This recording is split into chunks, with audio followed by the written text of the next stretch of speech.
Hey, welcome to That Minis Paint Show. It's me, your host, Reed, and today I am being joined by Drew. Drew, is it okay if I say your last name? I don't know if that's okay or not. Yeah, that's fine. Yeah, Drew Carrington. Drew Carrington and I are old friends from, a long time ago, actually, back in the Games Workshop days. And he's a true hobby champion as well as a very prolific painter and actually quite the magnificent cosplayer as well, I might add. Drew, you want to say hi? Introduce yourself real quick. Yeah, hi, I'm Drew Carrington of One Inch Heroes.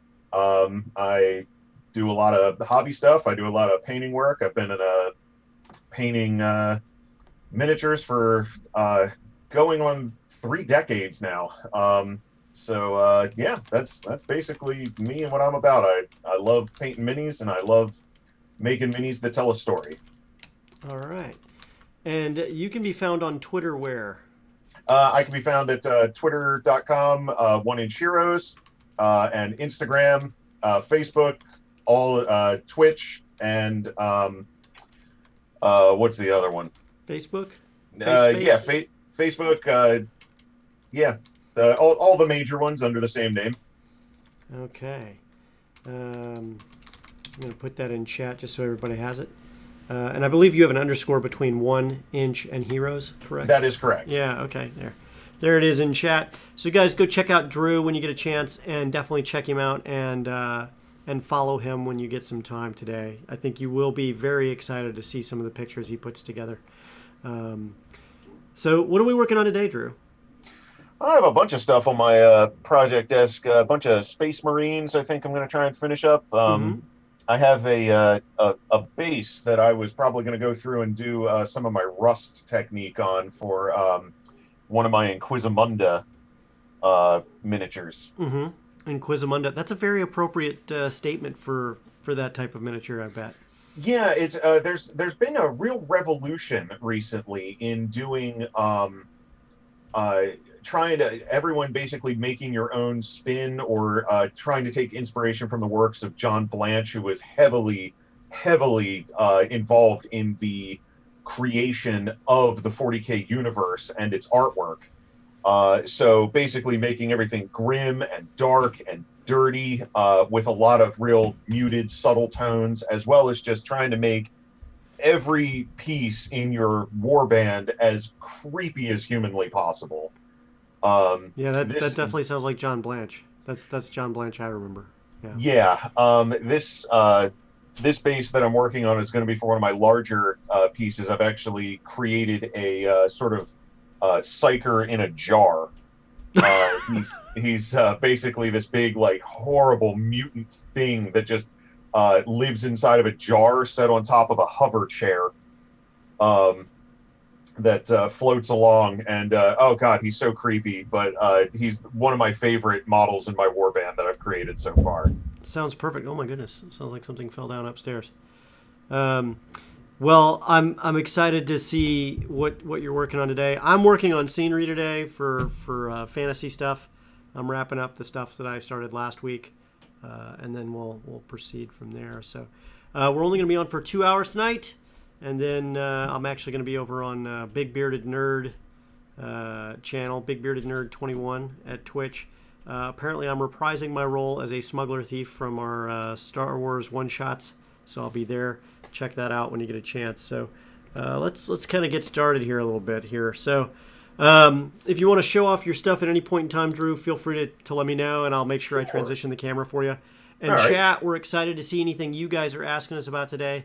Remember, if you want to ask us a question and you want us to see it faster, type question in all caps before you ask your question, and we'll see it a lot faster. So, and let's get cranking here. So, All right. just freshened up my water and everything, man. So, Me too. I actually had to go in and run a vacuum over my workspace earlier today because it was just covered with little tiny bits and plastic shavings and. oh yeah, time to hoover it. Oh yeah. Been there a few times. Let's see here. Are you now? Where in the world are you? You're still in Maryland? That is correct. Yeah, I'm in Baltimore. In Baltimore, okay. Just for the crowd at home, so they know where you're at. And One Inch Heroes is currently your that's your paint like commission painting thing, and as well as your brand, right? Yeah, Yeah, yeah, yeah. that's exactly right. So I just it's a it's an idea I've toyed around with for probably like the last 20 odd years or so, and finally just decided to sit down and do something with it, uh, especially now that there has been such a resurgence in you know basic nerddom. Yeah, it's like There's a Renaissance year or a yeah, Renaissance decade or two for us this year. yeah, Uh, it's with the advent of 3D printing, with social media being a huge thing, with there's just so many outlets and new ways for people to get into the hobby. It's really a good time to be a nerd. yeah, yeah. It feels good to be exonerated It's for all of true. our nerdiness. See, we were cool before it was cool. So, for those of you who don't know, Drew is, I mean, in addition to being a prolific painter, he is quite the Crimson Fists player as well as fan. That is true. I've actually restarted my Crimson Fists army after a fashion. Now that all the new Primaris stuff is out for them, Oh yeah. so I'm basically rebuilding my force. Because when I first started my Crimson Fists, my painting skills were okay, and now He's very modest, folks. His I his I mean painting was winning awards back in the day. I was there. it was all right. It was not my best work. I Yeah, still keep them around. I'm still very proud of them, but yeah, compared to my skills, that I've practiced now, they're definitely showing their age. yeah. And my new Crimson Fist force, I'm very pleased with. And yeah, I've been playing them for gosh ages now. Now, are they now Primaris as well? They've gotten all the goodies and stuff that Oh everybody yeah, else has got. Yeah. yeah. They came along and basically filled out all the ranks with all the new Primaris guys, so they are completely reinforced back to 100%. And now instead of sitting and being more like guerrilla warfare, hit and run, Hmm. they're definitely more on the offensive now. Which was their legendary start point in the first place, really. Right. Yeah. Are they? Are are you excited to have a force to be reckoned with again? Oh, absolutely. Good. It's so wonderful to be able to throw all these fun new units out and get you know get my creative juices flowing on them. Yeah. I tell you, so Drew and I used to play in some of the largest like narrative games that we could ever put together at the time. Um, what was it? We did the one with the Reaver Titan and the Eldar Phantom Titan from back in the day, Oh, geez, yeah. and there was like a beach landing along with what was it? It was a lengthwise fight, if I recall correctly, and somebody got Yeah. some Eldar Um, fire dragons into the Reaver, and that was a good game, man. that was a good game. Holy cow. There was some chaos incursion, I think, on the beach table. Oh gosh, it was so. Yeah, yeah, I remember that. Yeah. The thing I remember most about that, Drew, with you, was not only were you a great, champion player, just making it fun for everybody at the table, but at the end, you got everybody clapping together for a great game played by all. There wasn't winners, losers. Nobody in the house was having a bad time. Oh, yeah, You know. no. I mean, everybody, gets together and plays these games for the same reason. We all just kind of want to have fun and, relax and Yeah. have a good time.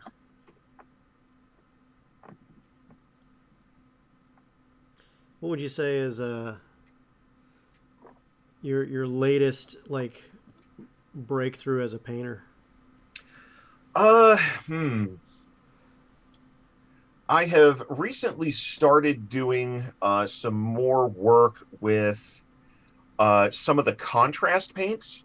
Mm-hmm. And while I don't think they're going to replace traditional painting methods for me, they do hold a decent appeal to me for having certain effects that you can do, which really turn out great. Mm-hmm. Um, and I've been discovering that on a lot of my pieces, if I do like some zenithal highlighting with an airbrush over top of the piece first and then apply some contrast, it really takes a lot of work out of some of the effects. Mm-hmm. Mm-hmm. Oh, we got a question from chat. For priming new pieces, which is your recommendation, spray primer or hard paint primer? I tend to do spray primer. That's just my personal preference. I and I tend to use black primer for a lot of my work. Um, it also depends on the piece, but I'd say for probably 98% of my work, I do black primer with a spray paint. Yeah, I'm hands down a spray primer guy. I can At this point, I can think of no reason to use a brush on primer unless I'm touching up something I missed with a spray primer. Yeah, that's true. And even then, like if I'm priming it right, unless the model has severe like say it's a one piece model that has an arm blocking something and there's just no way to get the spray in there reasonably without ruining the detail, Right. then I will always try to spray. Most cases a six position priming plan will get you through almost anything. So Yeah, absolutely. yeah.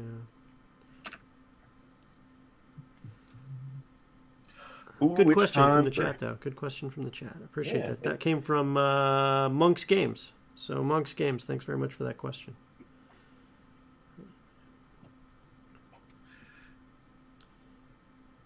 It's time for dry brush stippling,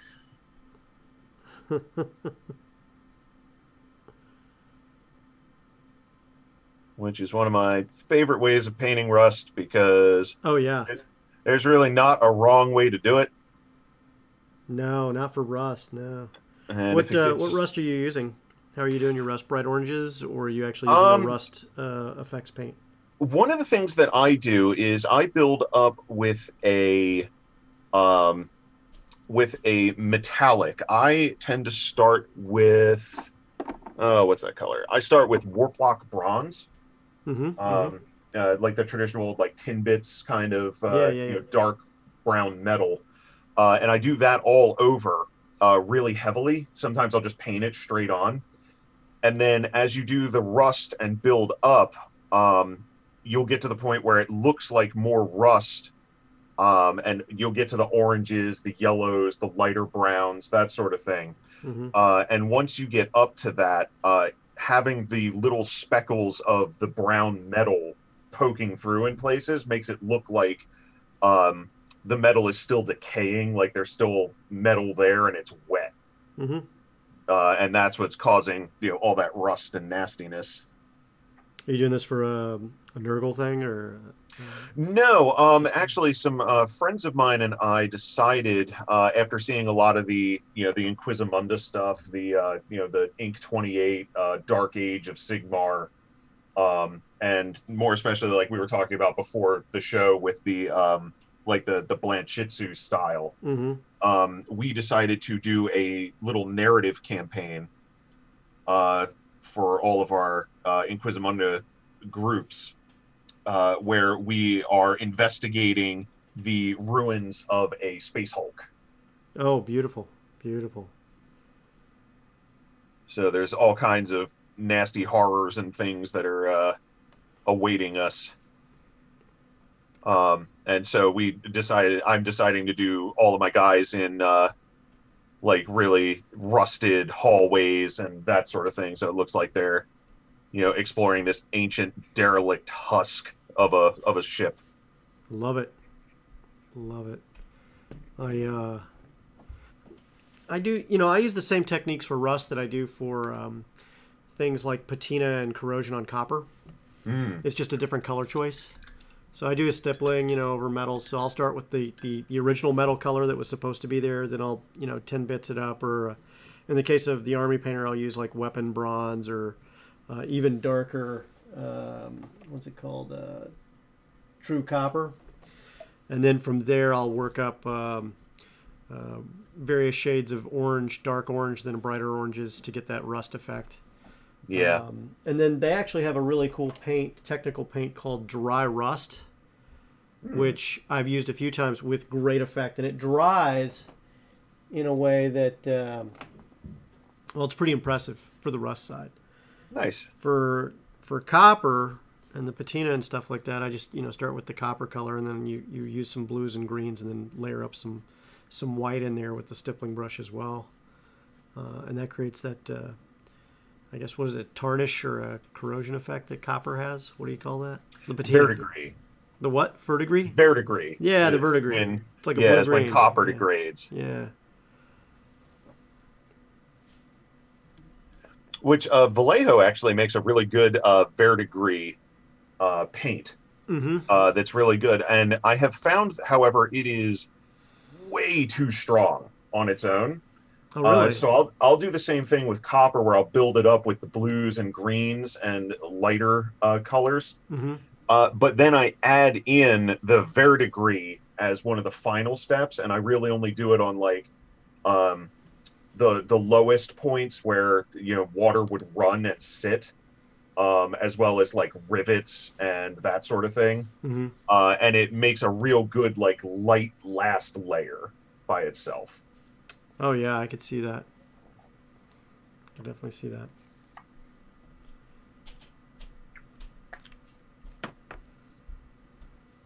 I've got like a mountain of the original High Elves and stuff I've still got to paint. Oh, wow. Yeah. You remember when they had those, just before they did the whole, they basically came out with the equivalent of, what was it? The giant battles in Warhammer. War Master? No. On in Warhammer scale, it was basically you could have like not just 25 but bricks of 50. Oh yeah. And stuff like that. They had you started seeing in Warhammer things like Death Stars and stuff like that. So they put together these ginormous box sets to help people get their armies built up. I vaguely remember that. And I think I said, "Ooh, that's cool," but I already had so many Chaos Warriors for my army. Oh yeah, you didn't need any. Yeah, then I just went, maybe not for me. Yeah, I had just started getting into Warhammer at the time, and so I picked up a High Elf army. I bought so many of those damn boxes. I have like a cavalry army. I have a spearman army. I could do an entire army of just spearmen and maybe archers and stuff, and it would be ridiculous, but I have dragons. I've got it all, man. But I gotta paint it. I have one of those GW double wide cases that is just full of Chaos Warriors, just on foot, like Lord. Sword and board Chaos Warriors. Oh wow. And I was like, man, this army is enormous. And then I had a friend of mine who was my roommate at the time. He was a little short on utilities and rent for the month, and he paid me with another one of those full of Chaos Warriors. Oh, yeah, man. So I have somewhere in the neighborhood of like 300 like Chaos Warriors just on foot. You can't go wrong with 300 Chaos Warriors on foot. So the whole thing of what I was buying was to do a White Lions themed army. So even the spearmen were going to have like lion symbols on their shields and stuff like that from back in the day. Oh, that's rad. Yeah. Yeah, I remember those. Yeah, that was my goal. That's still the goal. I have like so many White Lions chariots. Live that dream. Oh man, I'm gonna.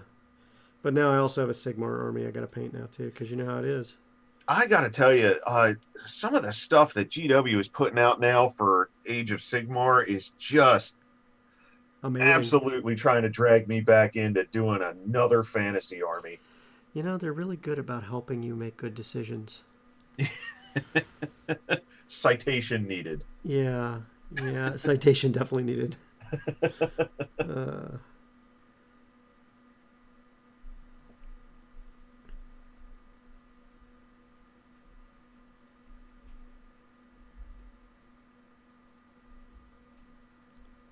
So on this base that I'm doing for the Psyker in a Jar mm-hmm. is it's a really fun um, it's got a really fun effect where I chopped out the bottom of the base Mm-hmm. and left an area that I'm going to fill with water effects. Mm-hmm. Mm-hmm. And in the bottom, I sculpted a little um, like fish creature. And I'm going to paint it with some object source lighting. Mm-hmm. Mm-hmm. So it looks like it's a bioluminescent fish just like living in the bowels of the Space Hulk. So is it going to be like Krang? No, it's more basically just like a mutant koi, Mutant just Koi. sort of floating around. Okay. Yeah. Yeah. I get it.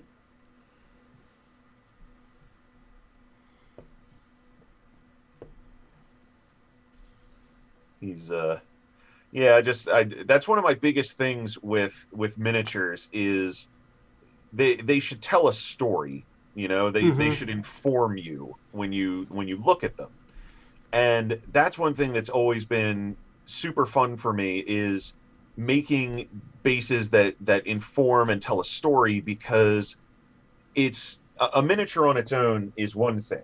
You know, you can see the story of that miniature on the miniature, but putting it on a base sells it as a whole Right. piece. It really ties it together. And I think that that's something that's very important, and it's something that I see with um, a lot of armies that like I've seen at tournaments and that sort of thing where you know they sure the army is well painted and it's complete, but it doesn't tell me about that army. It doesn't tell me the story. There's no narrative or character there.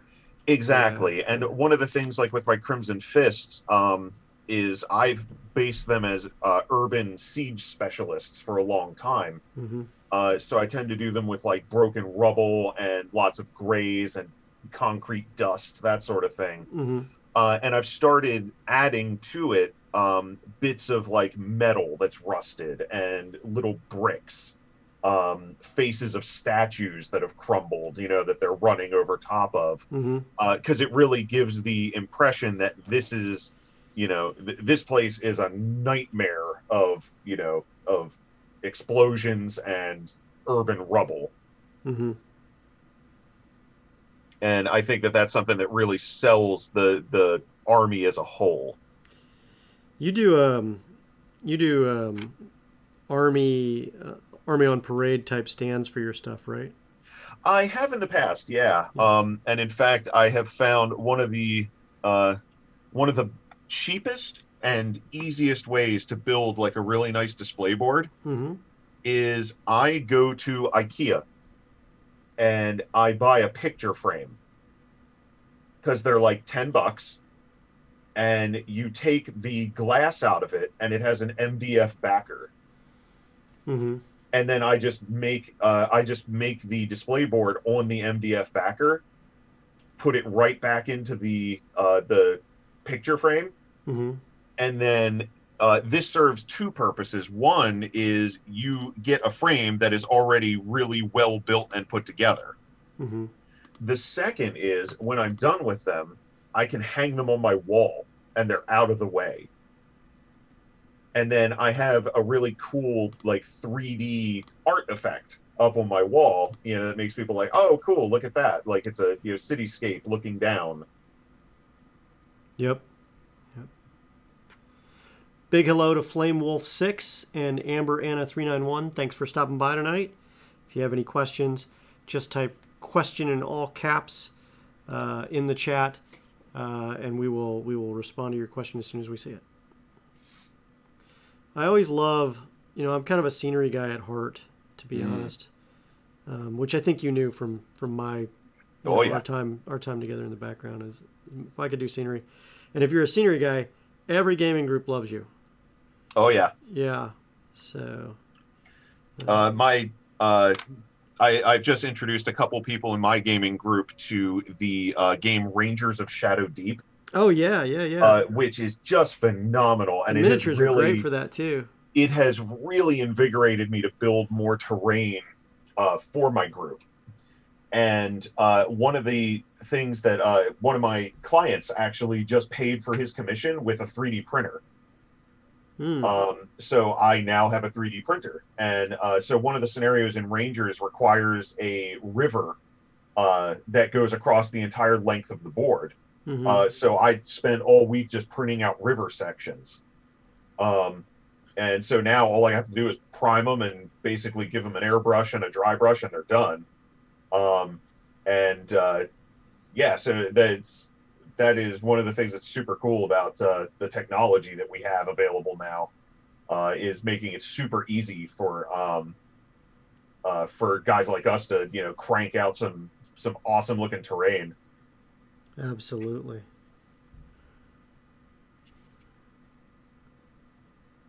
Especially with what's coming out lately Oh yeah. in terms of the files and the STLs and or you're using an FDM printer, right? Filament. Right now it's a the one I have is a PLA ABS. Yep. Um, FDM, fused deposition modeling. yeah, Yeah, essentially. and so I have I've been having some fun. I say fun because when it works, it's fun. When it doesn't, I throw things and scream, but Mm-hmm. not really. Um, but I do swear at it, and then I worry that I've angered the machine spirit. That's because you did. Yeah, I'm not gonna beat around the bush on that. You did. definitely one of the things that I have that I downloaded first was a an Omnissiah like cog printout to put on the printer itself.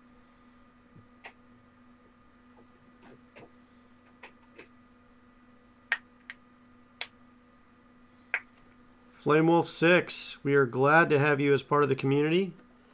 We are sad Absolutely. that Thread Raiders did sunset everything for their group, and we were one of the places they recommended everyone go, and we're just excited to have everybody be a part of that. If there's anything you need, let us know. And if you're, by the way, and for those who aren't aware, our Discord is alive and well. Drew's actually on our Discord too, so if you talk in the miniatures channel, he might actually answer. Oh yeah. And he posts some of his amazing work there as well. Yeah, if you throw my name in the mention, I'll be sure to see it at some point. Yeah. And one of the traditions that a lot of us do is we paint, and then we post our miniatures work with our Twitter handles or Instagram handles on there, and then cool people get to see stuff during the breaks. So.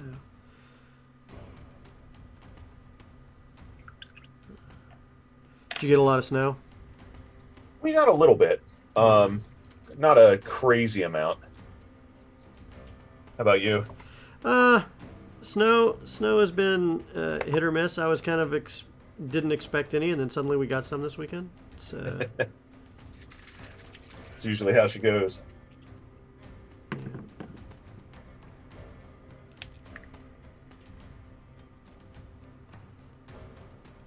So now over my rust, I'm going through with some various orange and yellow washes,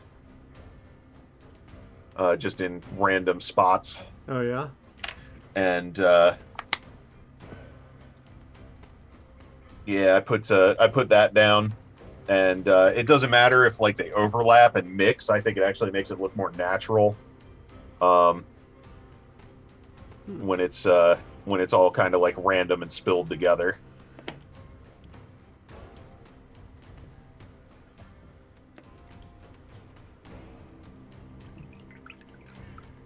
Then I usually let them dry and go over the whole thing with Agrax Earthshade, and that sort of blends everything back down and gives it that real dark, rusty tone.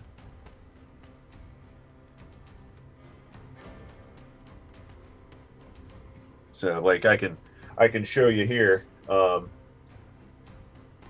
here. Let me switch over to you. There you go. Just start talking, buddy. Yeah, so like right here, you can see how I've gone through with the different like oranges and and yellows and dark browns and rusts on the on the base, and then you can see the splotches of yellow and orange that have sort of just dappled on there in random patches. Oh yeah. And then that way it gives it that natural like rusty, effect. And then when I go back over it with the Agrax Earthshade, it'll tone everything back down and give it that like wet, dark brown that I'm looking for. Because I imagine the inside of a Space Hulk is probably it's like a nasty, humid environment that's sort of gross. Well, in space, there's only two ways it can go: nasty and humid, or stark, cold, and dead. Yep.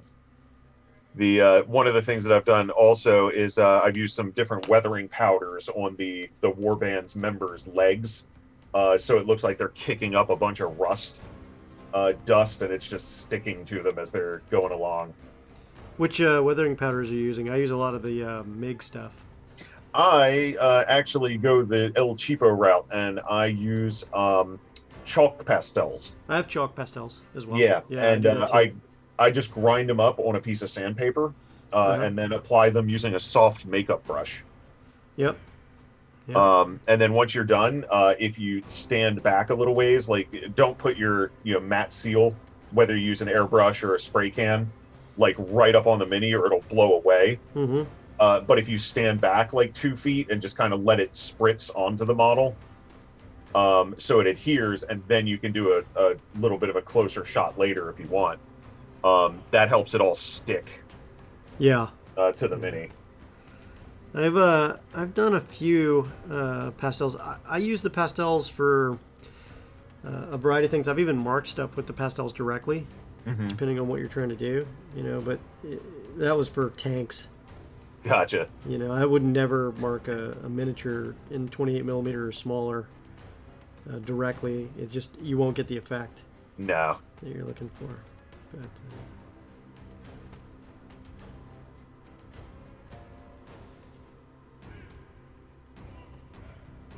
I guess that is one of the good things about winter being so dry is your washes tend to dry pretty quickly. Yeah, I actually have a USB fan. Oh, that was rigged clever. up by Richard, one of our tech crew, just for me, so that I could dry washes faster on stream. Yeah. I might have to look into that. We may have to actually start marketing a product, my friend. I'd be okay with it. And my logo is circular. It'll fit right in the center. Yeah.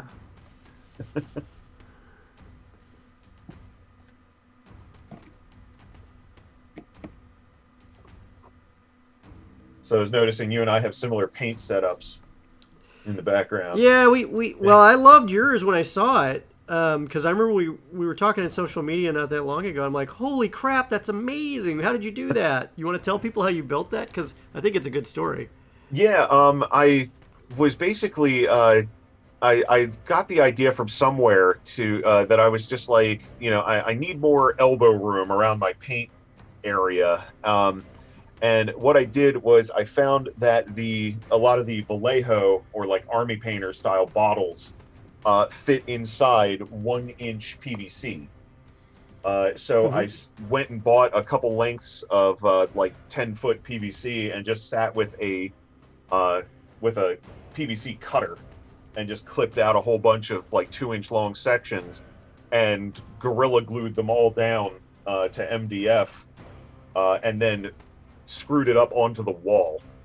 That is genius. So it's all nice and organized. I put the dot of color on the top of the lid just so I can see where everything is at, and then everything's right to hand. I have a shelf above, as you can see, with all of my like Mod Podge glues.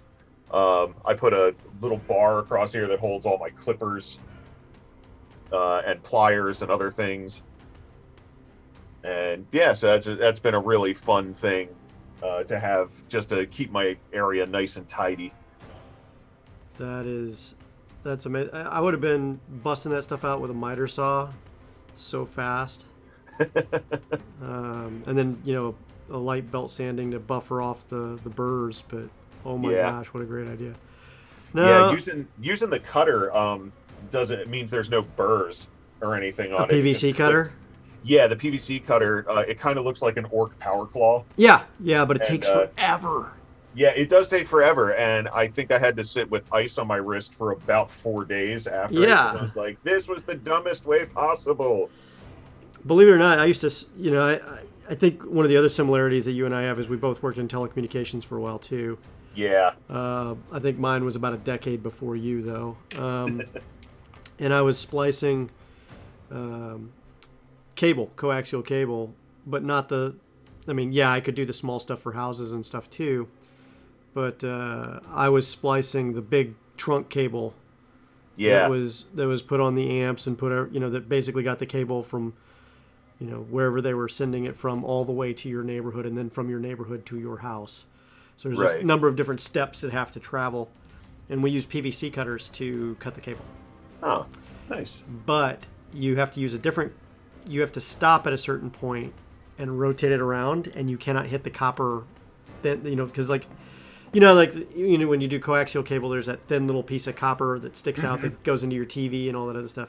Right. Well, picture one that's about a 1/4 inch thick, Oh, and if you nick it, you could actually get done. fired for it. Yeah. Because you've ruined some of the bandwidth on that cable. Oh, yeah.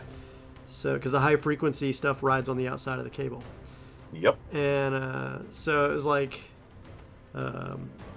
you spend a lot of time with PVC cutters in the winter, freezing your butt off in Chicago, Oof. slicing very very carefully while trying not to shiver and over slice. Yeah. If you're in Carroll Stream, Illinois, just outside of Chicago, know this: I probably spliced all of your cable at one point in time in Yeah. that neighborhood, and in quite a And few it's others, too. so funny that you say that because like in the springtime here, when in Maryland we experience approximately 47 minutes of spring. Yeah, But it's either like 10 degrees, and then it's a pleasant spring for literally like 4 days, and then it is 112 degrees for Yeah. the next 5 months. yeah. And the greatest thing about living in a swamp. Well, that's what keeps And- everybody so cheerful is when it's that hot. Everybody's. I mean, the crime rate stays low in Baltimore. No, that's not true at all. No, but I work in an office now, and now when when we have those nice days, I go out and I'm like, oh man, I wish I was still working outside. Yeah, And then there we are have days like that. then we have days like this past weekend where it was nothing but sleet and snow, and it was 25 degrees, and I went, nah. Yeah, there's not enough warm hot cocoa in the world. You know. Yeah, you ain't kidding.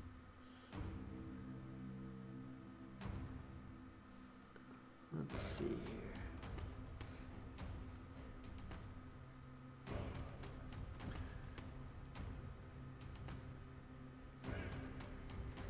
So now that I have gotten all the oranges and yellows to dry, I've gone back with that Agrax Earthshade, and you can see it's still kind of wet, but it's it's toned everything down, and it's brought those like orange and yellow splotches back together. Looks real tight. And so that way, once it dries, it'll still look kind of dusty, and that's when I'll go in and put like the chalk pastel effects on it, especially in the corners. And that sort of thing to make it look all nice and rusty and horrible. Yeah, having the rust pile up a little in the corners is huge. Mm-hmm. Absolutely.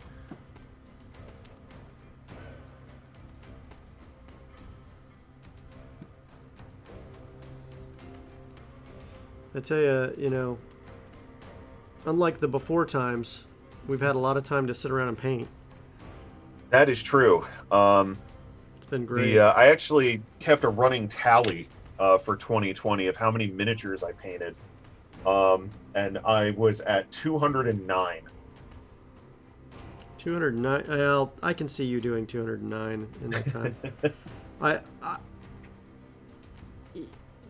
I know if you're doing 209, then that means you were lavishing love and detail on every one of those miniatures, because I see how fast you can paint when you want to. Yeah. I actually have a friend of mine who we are very good friends, and we paint and talk shop a lot together. And one of the things that he has told me so much, he said, it's not so much that you're a good painter, it's that you're also fast, and that really annoys me. Yeah. Yeah. I think for the first stream we did, the inaugural stream for this, I did a 2.5 hour stream, and I painted a white dragon from Reaper to a high standard, and I Oh, showed, wow.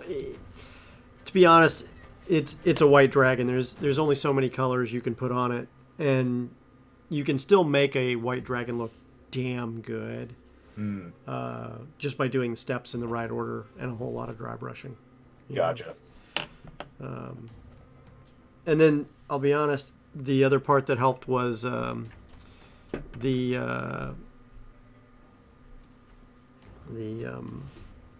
what do you call it, the washes. You got those washes. Oh, talent in a bottle. Why, yes I do. Hold on one second. Yeah, you are not kidding. That is another thing that I'm really seeing a lot of now, in this nerd renaissance, is that it's we're seeing so many improvements to the tools and the paints that allow us to do this craft. Oh yeah. Things that you might not have ever had access to before, that might not have existed, or that were so esoteric and unknown that there was only like 10 guys in the world who used it. And now it's become so mainstream that's one thing I'm super grateful for, is that I have access to a range of tools and paints and technical things that make this hobby such a joy. Oh yeah. I mean, remember when Games Workshop first came out with those foundation paints? Oh yeah.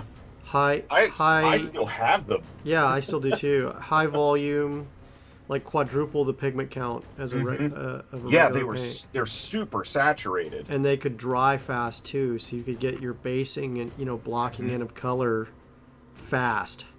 Yeah. It was so dense with pigment you could airbrush it. Yeah, and that was a huge thing. Yeah. Just being able to get that the quick foundation, hence the name, of your army colors down. You could put that down, and at the time, the Citadel washes were also a new thing. So yeah, you could put I think like 90% of the foundations went down. You covered them with Devlin mud. You pick out highlights with the foundation color, add a little bit of like a neutral, like bleach bone or something to it for your final highlight. Boom, your army is 80% done. Pick out details. And Devlin mud was the replacement for chestnut ink, basically, at that time. Yeah, so chestnut ink was the bomb. Like I had a guy for an ink, because it's a great ink color. It's it's like the equivalent of the Army Painter soft tone, right? Right. And it's just the best, for making a wash or an ink stain. It's one of the best out there, right? I had a guy saw that I still had a half full chestnut ink, offered me $50 on the spot for it right then and there. Wow. Yeah, I told him no. Well, I used every bit of it. Well, I'll be right back, because I actually still have a couple pots. Oh yeah. I'm gonna be right back. Gonna hit eBay. Hey guys, I'd like to let you know here at Friends of Chestnut Ink that we have some options for you today. I remember back in the day when Citadel used to have armor wash. Oh yeah. And I was actually able to recreate it with the new Citadel shades by just mixing I mixed 2 parts Nuln Oil to 1 part Agrax and 1 part Drakenhof Nightshade. Dude, you may have just created something amazing. And it really works for just about any kind of like polished metal surface. That actually sounds like a great idea. So we used to, in scenery stuff, we used to do stuff like that with inks and stuff too. We used to take like dark browns and green inks and mix them in with a lot of water and some paint, actually, occasionally. and you could get that that mossy effect that isn't quite moss physically, like textured moss, but like that green, Mm-hmm. stuff is growing on the sides of this concrete bunker look, Right. and stain it in real good. Um, did a lot of that for the old Forge World pillboxes, stuff like that too. Oh yeah. And in fact, you can actually get a pretty similar effect with the Athonian camo shade Yeah. now, because it's kind of like a brownish green. Mm-hmm. Um, and I use that for a lot of like mossed effects. Um, it's really good for if you want like a stained stone Yeah, exactly. effect, which is really good. Hey, Flame Wolf 6, try being in Arkansas in the summer. Believe it or not, I grew up in Arkansas, and I was spent many a summer there, and I still go down there just fine, which is why when I did basic training in Missouri in the Army, it was nothing but a summer paradise for me. And I spent plenty of summers there in the woods with very little air conditioning, camping, and having a good time, and playing outside, and just being a kid. Because my mother had a rule: if you two are going to fight, go outside because I don't want blood on the carpet. That was my mother's rule. She'll still tell people that to this day, embarrassing the hell out of me. That's Oh, great. thanks, Mom. If my mom's watching this, Mom, thank you so much for raising me and making sure everyone else knows that I have a redneck background. At some point, all those years of time in the Washington, D.C. area, getting a good education. I used For to not. I used to work with a guy at GW, and he came in one summer when we were working together, and he said, "Man, I can't stand this heat." And I said, "Aren't you from Georgia?" Yeah, man. And he was like, "Yeah." And I said, "So you should be used to this." Yeah. Yeah. Outside of Iraq, Georgia is one of the hottest places I've ever been, only because of the humidity. Yep.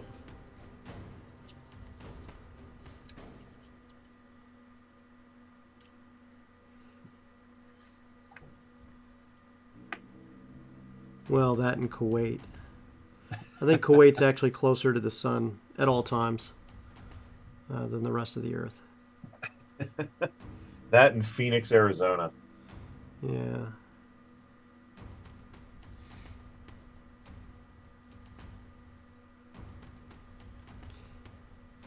I can't remember if I did this highlight color on this helmet already. Guess we'll find out. Did I already do that? Well, I guess we're doing it again. Been there a few times. It looks good either way. Yeah. Oh no, you became the sergeant. You're getting a little extra loving. Yeah. Yeah. This is actually I'm working on the a veteran's helmet for my ancient standard bearer Mm-hmm. for my Crimson Fists because I haven't painted one up. And the one that came in the Indomitus box is or I'm sorry, the Dark Imperium, or Dark Millennium? No, Dark Imperium. Is cool. Like, it has a really neat standard. But one of the things about it is he's too static. Like Yeah. there's no movement. There's no story to him. Again, coming Yeah. back to the story of a miniature. And one of the things that really bugged me about it was I was like, the standard guy, he establishes where the battle line is. Right. Right. He's right up at the front so everybody can see him. But if he's just running forward, and then planting the flag, everybody should be able to see him, but, they're Space Marines. They should be moving forward. Mm-hmm. Mm-hmm. So I've converted one of the new assault intercessors with the running legs. I've seen that model when you were posting it online. Yeah. Yeah. And so now I'm getting back to like touching up and doing some more highlights and things on him. That is such a dynamic pose. and that's the thing is, you want that dynamicism. You want that movement, that the whole effect of selling the miniature as actually running. As actually in combat as Right. part of the battle. Yeah.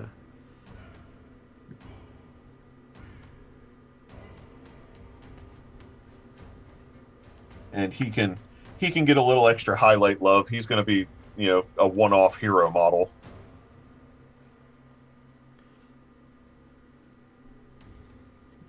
Well, standard bearers also get targeted, so maybe he may be a one-off hero for. Yeah, he might not stick around too long. Also, I don't tend to take a standard in my army list all the time. Oh yeah. So he is a sometimes hero. So when he does hit the table, I want him to I want him to drop jaws. Yeah. Yeah.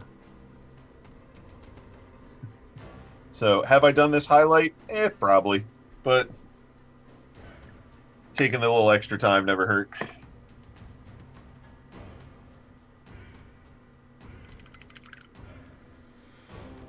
So how often would you say you paint? How often would you say I paint? I paint at least once a week. I can tell you that because of the, everything we're doing here. But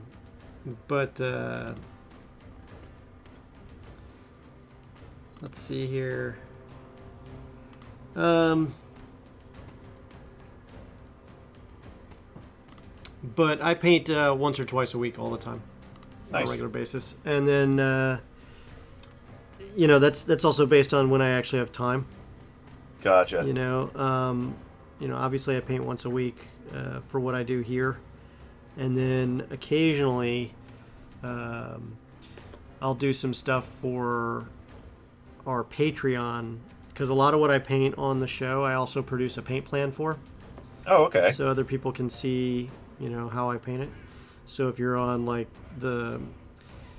some of the different tiers, like if you're on the minis and models tier, you get paint plans for minis. Or if you're noble or royal patron tier, you'll get those paint plans as well. And then we also try to do some other cool stuff. Nice. For people who love miniatures as well. And I do. And you do, my friend. And you do. And, so the thing is like once the paint plans are up, they're always up. And so you'll always have access to that content. That's the cool way we do it. Yeah. Nice. Mm-hmm.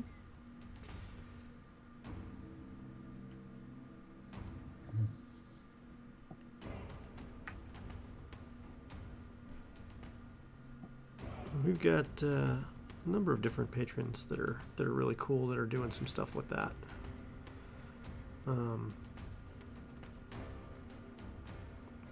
Maybe I need to get in on that action. I don't know if you need paint plans from me, brother, but if you want it, I'm happy to share it.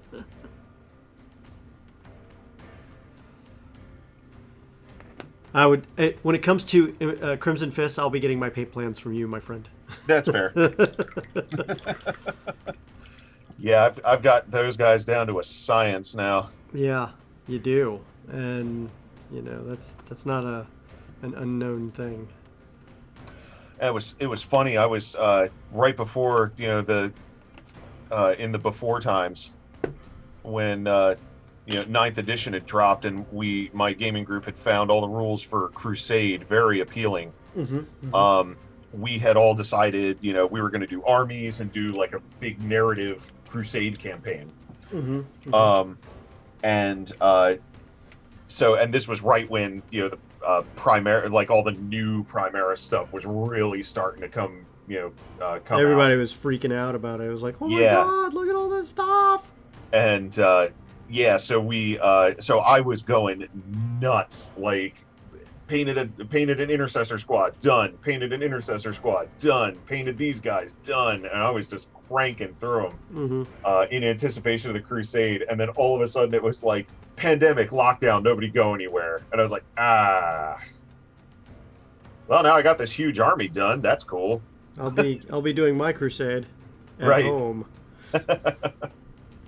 It's very fortunate that I live with someone who is also into 40K, so we can, and miniatures in general, so we can still play, and that's nice.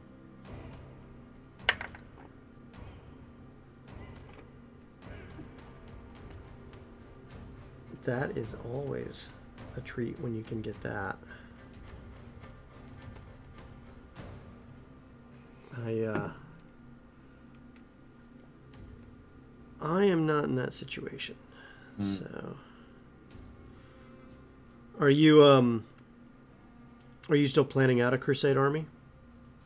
Um, Now it's weird because yes, because I have done quite a lot for my Crimson Fists. Like I could do the escalation campaign with them no problem, and just I wouldn't have to paint anything for them for some time.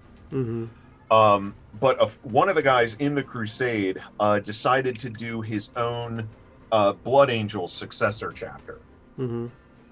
and the cool thing about the Blood Angels successor chapter that he did was he went like all out on this. He wrote his own supplement. He made his own stratagems. He made his own, Oh, really? like special army objectives and everything. Like he went to town, and he even sat down in like Photoshop and made this incredible like supplement booklet, like they did with the Tome Keepers in White Dwarf. Mm-hmm. Mm-hmm. And he's had a chance to play test it a little bit, with some friends that are in his like quarantine bubble. Yeah. And man, it is so cool. And then he has now encouraged me to do similar with a Space Marine chapter that I've been mulling over in my head for a long time. Uh-huh. So now I'm thinking about doing my own custom chapter for the Crusade just for fun. Hey, kid, do something custom. First hit's free. First Yeah, that's hit's pretty much free. how it works. Yeah. Psst, kid, you want some 40K?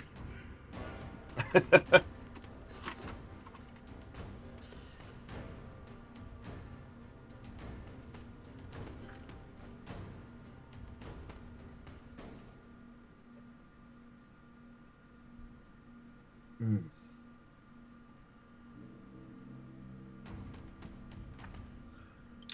Do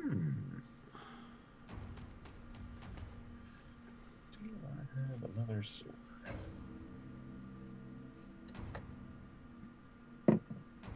Aha. Aha.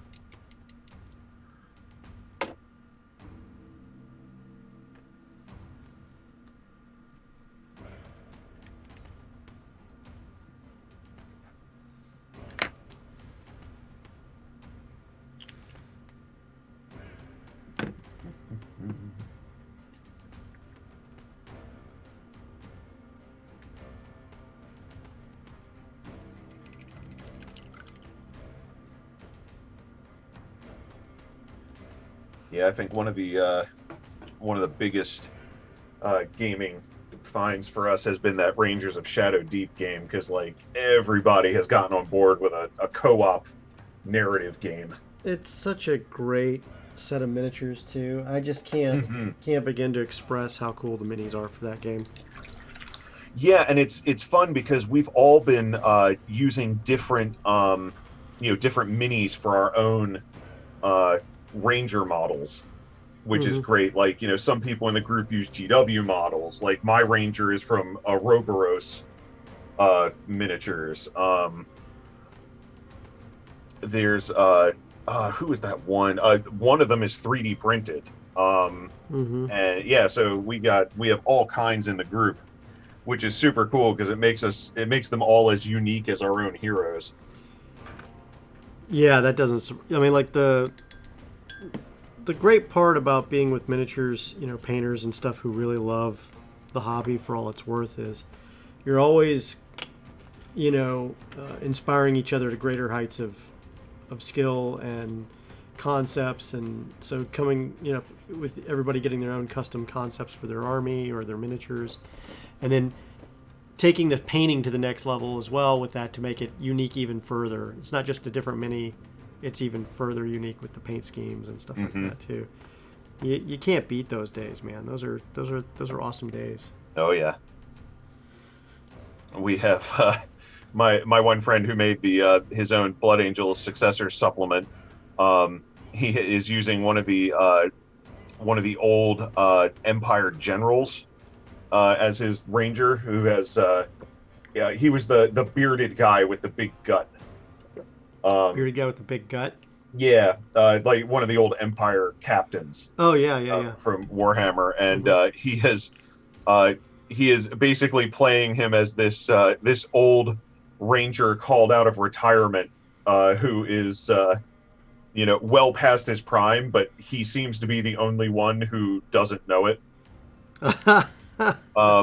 And one of his companions is basically his like attendant, who he jokes is also his steed. Oh boy. Yeah, so he just carries him into battle. Oh boy. Yeah. we get a big laugh out of Basil von Schreck. Basil.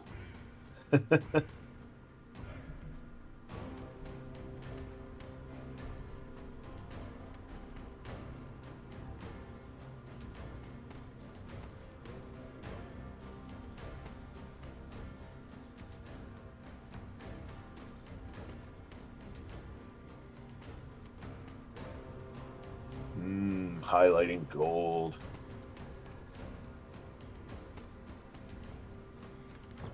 It's one of my favorite colors to paint and highlight. What do you highlight your gold with? What I start with is I'll start by mixing just a tiny bit of brown into the Retributor armor as the base. And then I give it a wash of Agrax. And when that dries, I'll pick it out with Retributor armor. And then I will add in a little bit of silver to the Retributor armor. And that's one of the really harsh edge highlights. And then I will do final highlights like points and edges with just straight silver. Oh, really? Okay. Yeah, it makes it, if you want it to look like really well-polished, taken care of gold, you could do the silver. If you want it to be a little bit more battle-weary, you can leave the silver off. Yeah. So I used to layer up with the old burnished gold versus the... I guess Retributor armor is the equivalent of what is... oh gosh, what was it called? Just it was called gold something. But it was I know oh god, it's on the tip of my tongue. I probably got a bottle of it around here somewhere. Yeah, me too. Yeah, yeah, but I know exactly the color you're talking about, and that was haha, the gold standard. Yeah. Well, the burnished gold was good, and then you'd still add silver. You'd still do a like that little dot. Or that little line highlight, the edge of a blade if the sword was gold. Yeah. Would still be a silver, just a keen little thin silver right on the edge of the blade. Yeah. Bring it to the next level.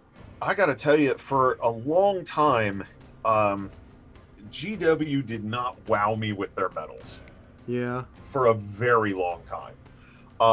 And once they started their new line, the third or fourth iteration of yeah.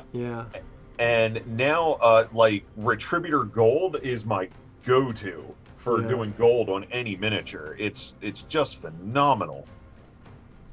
I don't know what they did, but kudos to GW for stepping up in that department. It seems like it's got more depth.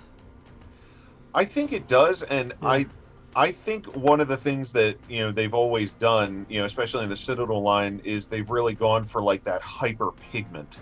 Mm-hmm. And I think honestly that's what it is. I think it's just a super heavily pigmented gold. Well, the thing I think that it actually is it's several different pigments. of different shades That makes sense. simultaneously. And so it's creating a effect that is evenly mixed, and creates a... I couldn't tell you for sure. I don't have any inside information on that, but like typically what you see with stuff like that is there is a gradient of pigment in the paint itself.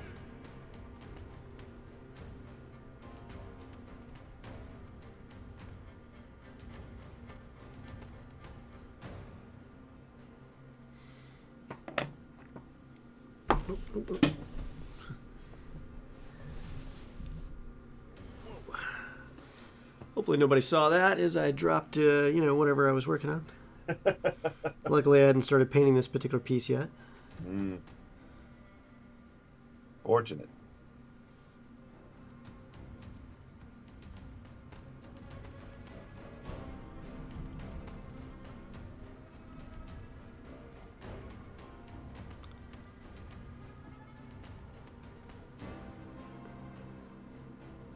You normally paint on Sundays? I try to. I try to paint every day. Yeah. That's why you're a better painter than me. Well, that's just one of the things is, it's if I establish the routine of painting every day, then the routine kicks in where inspiration fails. Yeah. And that's one of my biggest things, because like for a long time I would sit and I would just stare at minis and be like, well, I could paint, but and even if it's just I'll sit down and I'll go, okay, I'm going to put a wash on, and when it dries, I'll do the highlights on that one color, and then I'm done. Yeah. Just something where I'm still putting, paint to mini every day. And that's one of the biggest things is, the routine, the discipline really, really comes into play when otherwise you don't really feel like it. I think that's what separates the pros from the amateurs, and really in many respects as well, because you have people who can only paint a certain way, they can only do a certain thing, they can only paint when they feel like it, stuff like that. A pro churns out great work all the time, and everybody looks at like, how do you do that? And it's really it's exactly what you said. It's about that routine. It's just practice. Yeah. Just by practicing a little bit every day, you keep those skills sharp.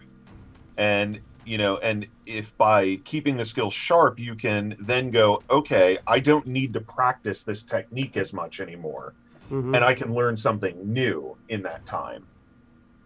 It allows you to look at a mini and go, okay, well, I'm going to try this effect that I've heard about, or I want to look into how I do this. Right. And then that way you're able to, to keep your mind sharp and your muscles flexed, as it were, on those techniques.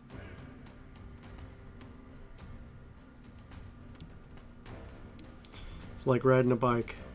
It was never easy to ride a bike at first, but eventually you got the Right. hang of it. And then eventually you got really good at it. And then eventually you started jumping stuff. Yep. Or doing tricks. Exactly. And the one thing I tell everybody too is, I've had a lot of people ask me, like, how did you get so good at mini painting? And I tell them, just, that's it. That's practice.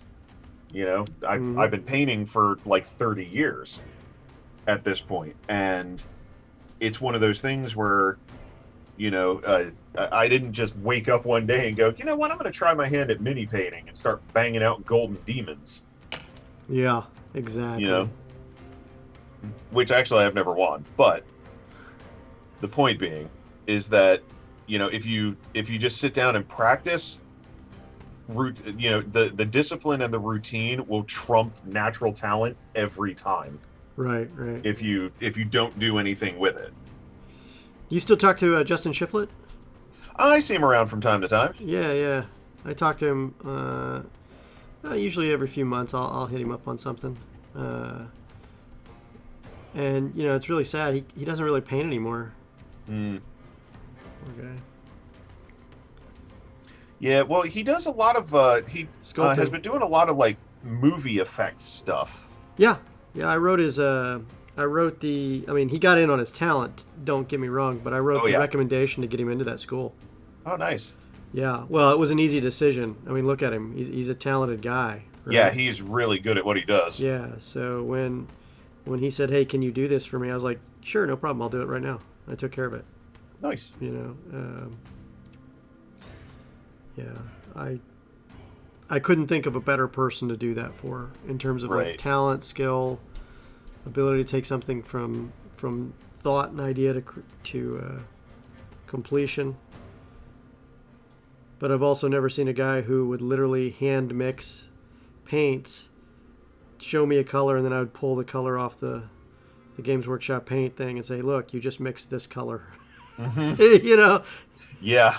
he he's great that way though, man. He's because he wants exactly the shade. That's why he Right. was like such a winning painter.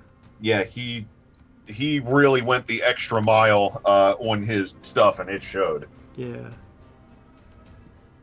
Justin Shiflett, if you're ever watching, we miss you, buddy, and we love you. Now you're also quite the cosplayer too, for those who don't know. Oh, Right. I have been riding the creation of that one costume for quite some time. That's not Um, your first costume though, brother. I was around it's for all of your costumes. That's fair. Um, yeah, this one, my power suit, I think is probably one of the most visually impressive Yeah. ones, because you know everybody thinks Space Marines are cool, and then having one that's like to scale is even cooler. With fully articulating hands. Yeah, You're not just some guy with a club hand that's got something stuck in it and you moving around like a bad He-Man doll. You're yeah, literally like the coolest guy there. Fully functional. Fully functional. and I have discovered the same problem that I think a lot of Space Marines would have in the Imperium at large. It's really hard to use the bathroom.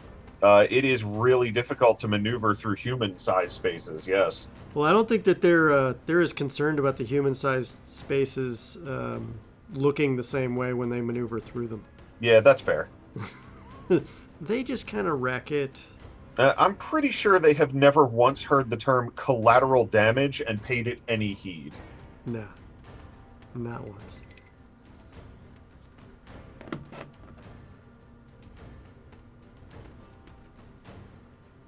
But yeah, I've made some improvements, especially to the stilts.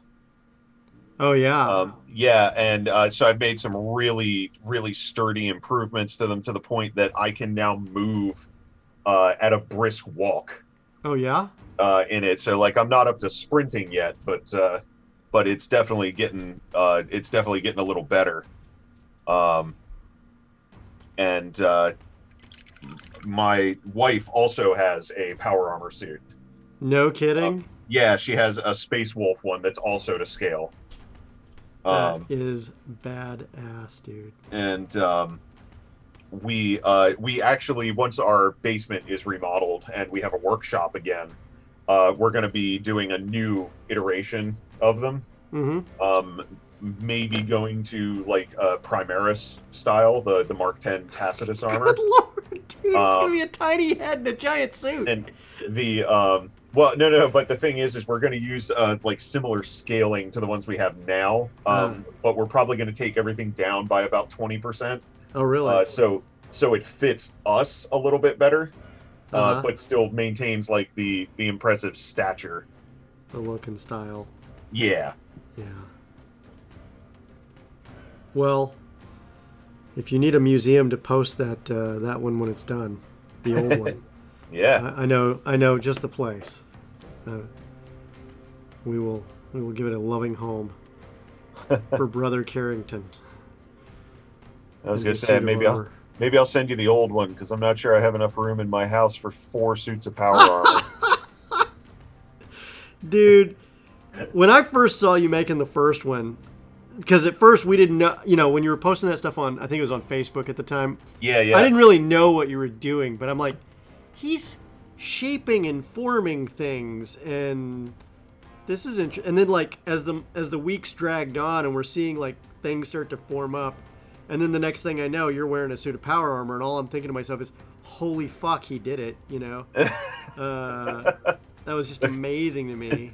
The crazy bastard did it. He did it. By golly, I'm in. I want to hang out with him on games day. You know, it was just. Yeah. It, And it was actually so funny because like when my wife and I were first dating, and she had expressed interest in building a suit of power armor like that, and I was like, well, just so you know, and and then we ended up building the current suits that we have together. And there's love in the air. That's right. The couple that slays together stays together. Yes, sir. Yes, sir. That was impressive. Yeah, we actually had a mutual friend of ours. I got him involved in it, and he built a Black Templar. I think I've seen your picture with him. Yeah. Yeah. Yeah, we went down to the one of the Games Workshop like store anniversary celebrations or something, and we didn't even like tell them we were coming. Like we just showed up in our power armor suits and started stomping around. And everybody Heroes lost their of the minds. store that day. Oh my gosh! I think that's the pictures that we've posted before on the Discord. Most likely. Yeah. Yeah, that was a good series of pictures too. You guys look so happy, slaying. And one of the things that I have in mind for my for the next iteration of my suit is now I have a 3D printer, and I'm going to 3D print off Power Fist fingers. Oh yeah? Yeah, so I can make an articulated Power Fist to wear. And then switch out as Yeah. you need? Yeah. You could do, power fists, regular gauntlets, all sorts of cool stuff that way. Yeah, I'm trying to figure out if a laser cutter will work on thermoplastics. On thermoplastics, probably. Well, my concern is, will it cut it or will it do something else to it? Because it's like, a will it just warp thermoplastic, right? I mean, it'll cut it. see. There's no doubt. But will it curl the plastic? Will it do something else to it? That's the question of the hour, my friend. I saw these guys on a British cosplay forum, and they are currently building Primaris armor suits, and they are using a CNC laser cutter to cut all the foam. Yep. And I'm irascible at the fact that I do not have access to one of those things. I have access to one in Ohio. Oh, well, that's a bit of a haul. Worth it. Well, I mean, yeah. You go up there for the weekend. You bring a whole bunch of goodies for the kids, and you sit there and you get everything cut out over a weekend. I was gonna say, are we gonna go out and we gonna go hang out and drink like the old days? I don't know that I would hang out and drink around a laser cutter, but after, maybe, sure. I was gonna say, I woke up from a nap today, and because I don't think I could hang like that anymore. Did you take your Geritol? Yeah. No, basically, I woke up and was like, "Oh, good." I'm. My birthday's actually this week, and I was like, "Oh boy, I'm gonna be 40. Ibuprofen is breakfast." Vitamin M. For Motrin. Yep. Yeah. Yeah. And I actually mentioned to my wife when I woke up from my nap today, I said, "God, this cannot be the body that used to go and do like full 3-day games day weekends and like sci-fi cons." It's just 10 years later. Ugh. 20 years later. Yeah. And she laughed and said, "Well, that's your problem. You used it all up early." And I'm like, "Oh, so short-sighted." Oh, that's so adorable.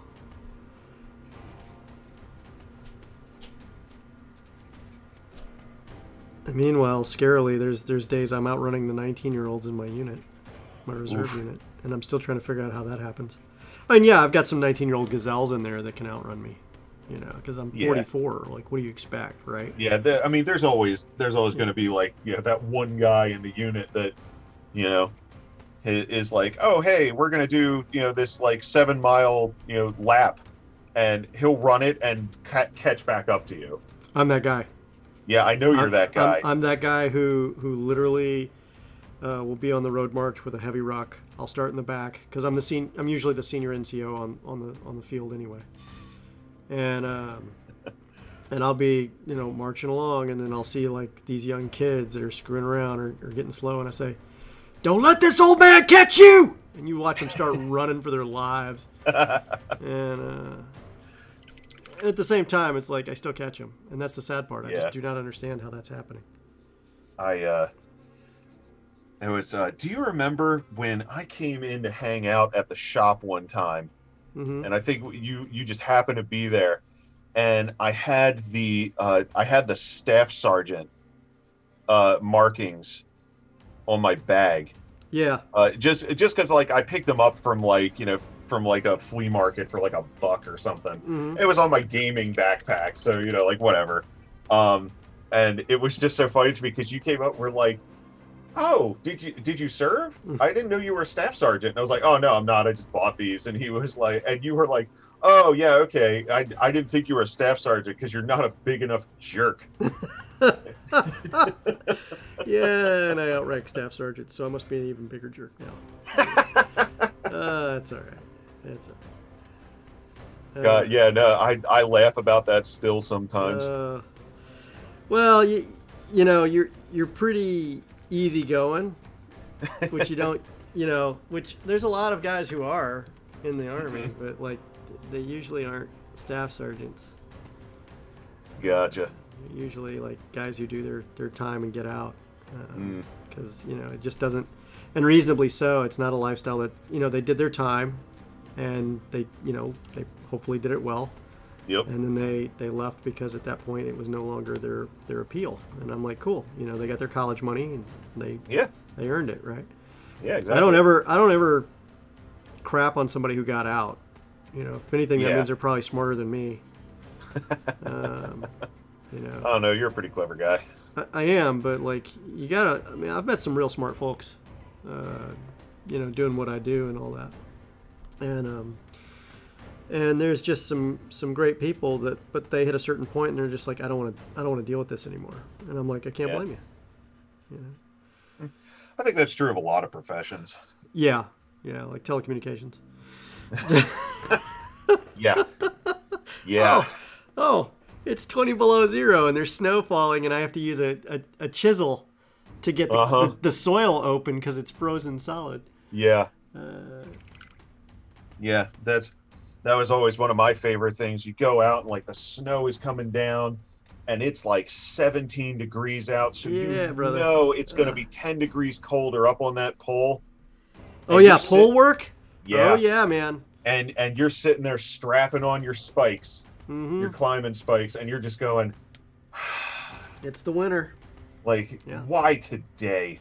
And winter, I mean, summers are supposed to be groundwork when you're doing installs, like major, like entire network installs. Yeah. And winters are supposed to be pole work, right? Right. Theoretically.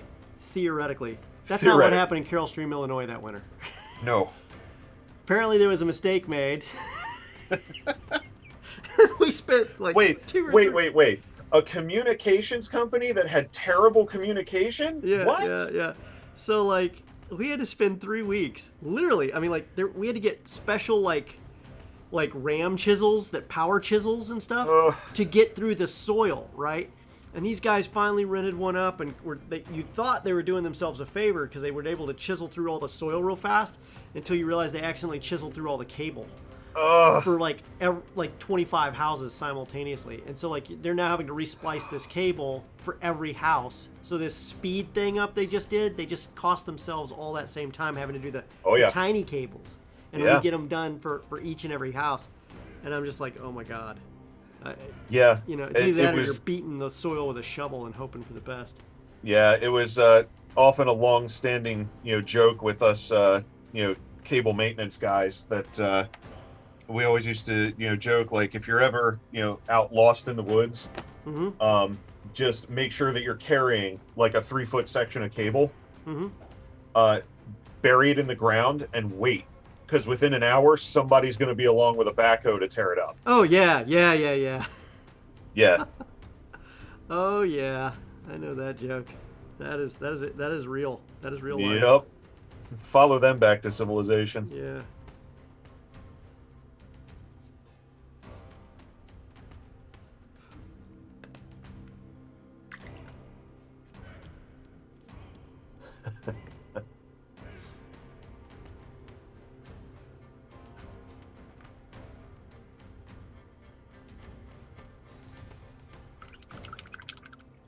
I'm real happy with how this helmet is turning out. It's so shiny. It's always good when a helmet turns out the way you hope. Yeah. It's a shame I'm going to have to ding it up with some battle damage. It's always good when you have to battle up a helmet. Yeah, I mean, my standard guy is running straight into the front lines. I'm willing to bet he's going to suck up a bullet or two. Yeah.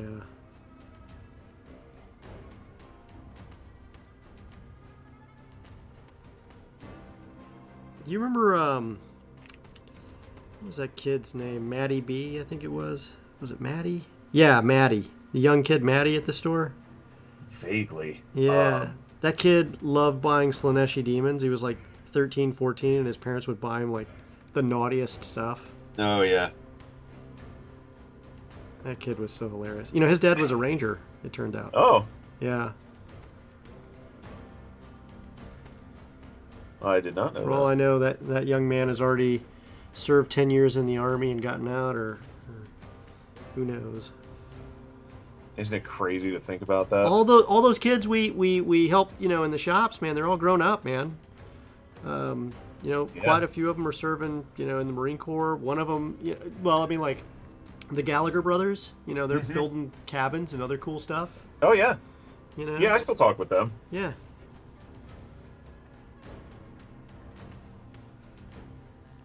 Oh, jeez, what am I forgetting here?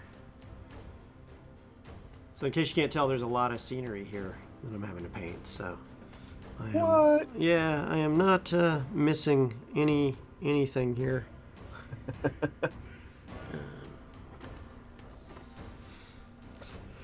You know, I think when I build my hobby bar, I'm gonna make it look like this rusty dragon inn. Nice. Yeah.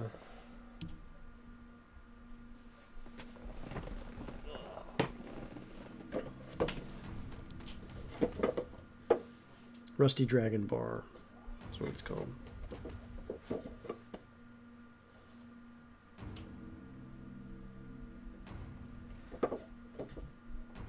So when I donate my my old power armor suit to your museum, you can have the Thunder Hammer too. Oh, you do that for me? Yeah. Dude, you're like my hero today. What are you trying to You can do? have it What for do you the want low, from low me? price. Are you trying to get a date? Because like you're a taken man. Like you can't be doing. You know, don't be making these offers like this, brother. You can have it for the low, low price of get it out of my studio. Sold. Does Games Workshop still have Ultramarine Blue? Or do they Probably. change that color now to a I'm different sure name? it's probably called something else like McCrag Blue or something Oh now. yeah. Because they could slap an IP on that. Yeah. Ultramarine, pff, that's too generic. Everybody has Ultramarine. That is true. I'm painting with it right now.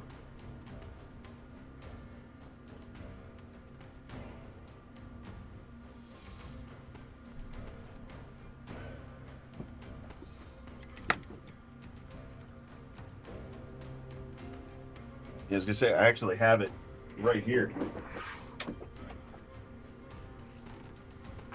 This is my Thunder Hammer. Oh my lord, I love it. And it is a beast.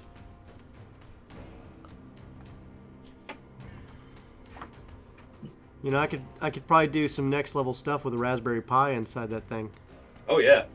And We've decided for the next generation of our power suits, we're gonna do Death Watch. Oh, So dude, I'm down. that way we can each be our own chapter, but still look like a cohesive unit when we go Yeah, I out. love that idea. I would totally do that with you, And by the now I'm way. debating, what do I want my weapon loadout to be? Because I actually run a Death Watch army. Oh, nice. Yeah. I I have a unit of Death Guard that I free-handed all the chapter pauldrons on. You're a better Um, man than me.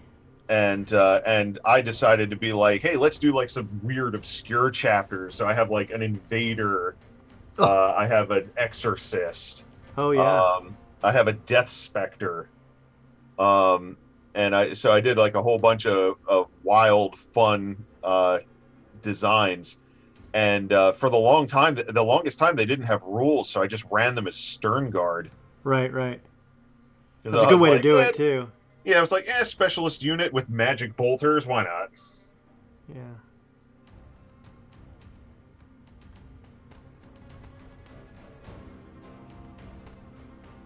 I am all about the Death Watch.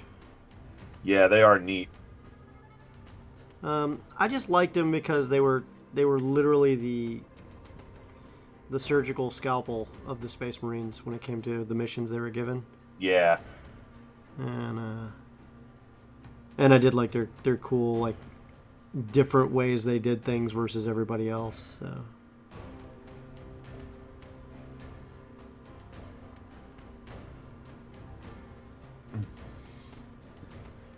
Plus, they get to use all those cool Xenotech toys.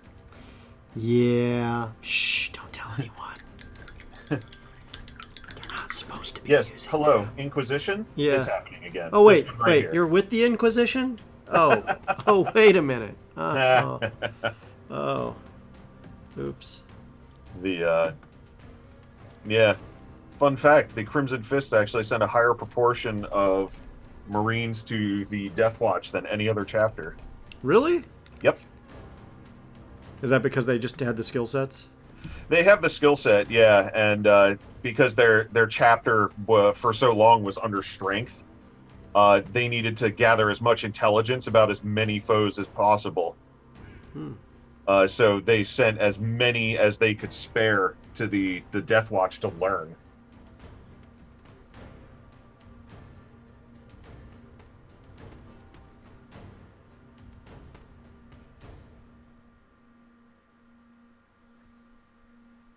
And which is funny in the Death Watch RPG.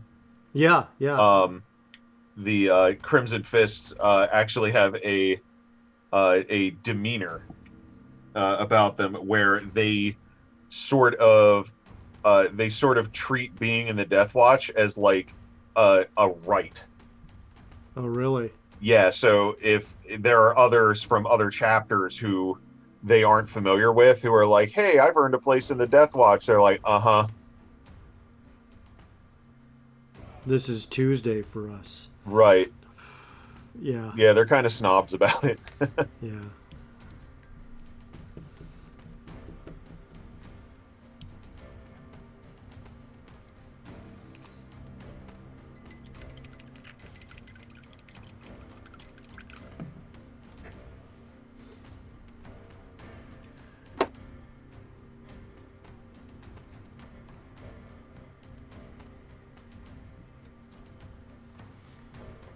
All right. I think all the gold detail is done on this guy.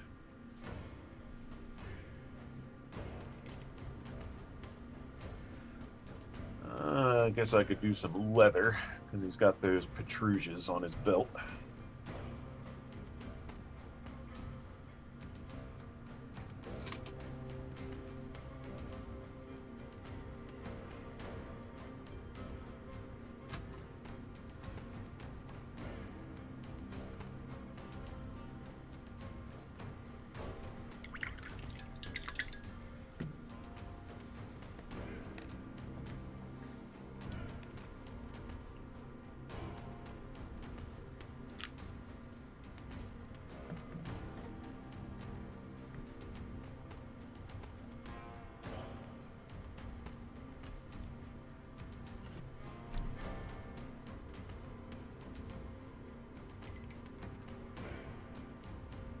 Now I have to figure out what I'm going to put on this guy's banner. Are you still playing the Deathwatch RPG? We haven't in a while, but my group has been playing Dark Heresy for probably about 3 years or so now, maybe more. I knew you guys were playing it. Yeah, Because we talked about that, like last year, I think, or the year before last. yeah, something like that. And But yeah, we still have the same core group playing Dark Heresy. that is awesome, my friend.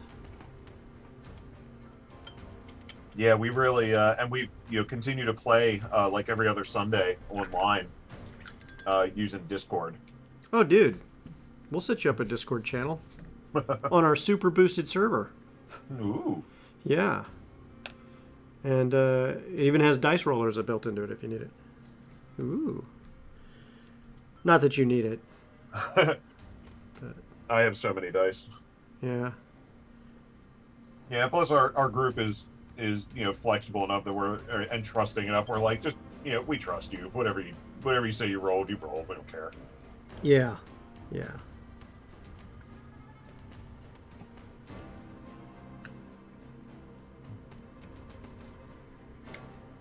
Yeah, I think the only one that I never really played out of that series was Rogue Trader. Which is probably the one to play. Like, it's the first Yeah. one in the series. It's pretty. But let's face it, who wouldn't want to be a Space Marine if they could be a Space Marine? I mean, it's pretty cool. Yeah.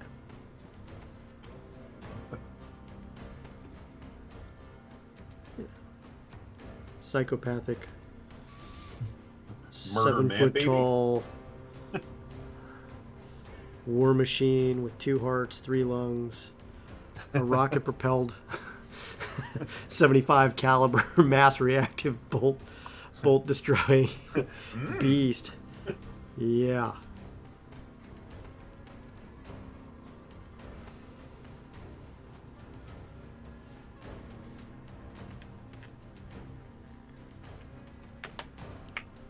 Oh goodness. Got to stretch every now and again. Yeah, you got to remember to do that, buddy. Getting old. Now painting these tools. They got these meticulous tiny little hand tools to go with the set, Mm-hmm. which frankly I should have glued to the table. The little tiny tables, Gotcha. because there's no reason to have these things loose. Like, you can't put it on a model who's suddenly carrying it. You can't, Right. You can't do any of that stuff. But, dumb me. Live and learn. It's easier to paint when it's not attached. Yeah, that's true. It's true, Reed.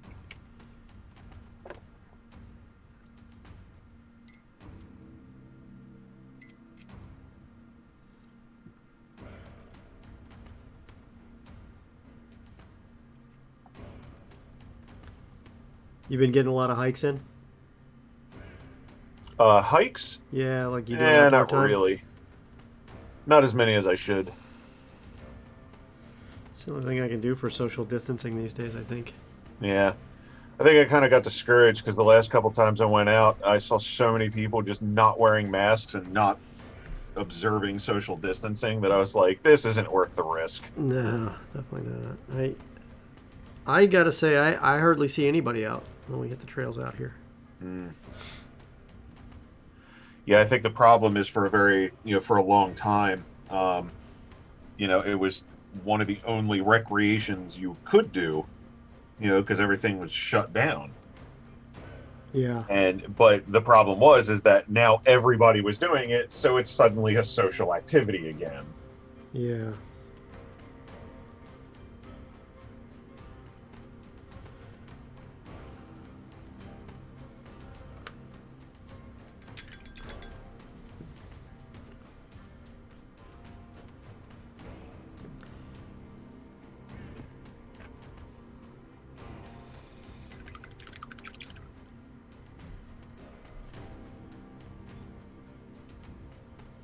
I want to freehand some laurels on his helmet. Oh boy.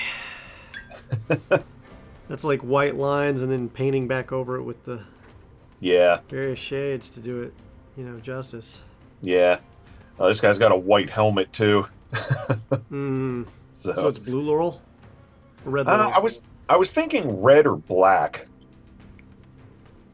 might stand out on his helmet a little more. Mm. Probably red.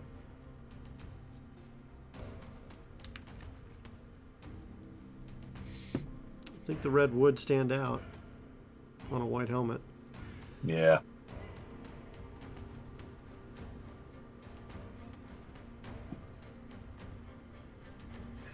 But I have some other larger color work to do before I start freehanding stuff.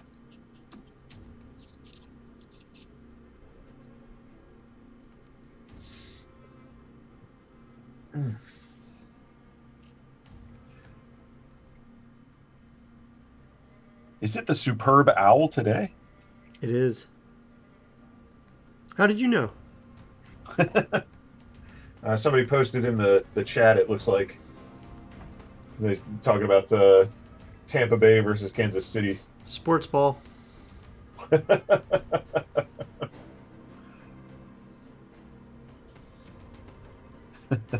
Woo! Go sports. Do the thing. Mm-hmm.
Ooh-wee.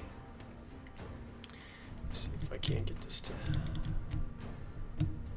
show a little higher there as I work this piece.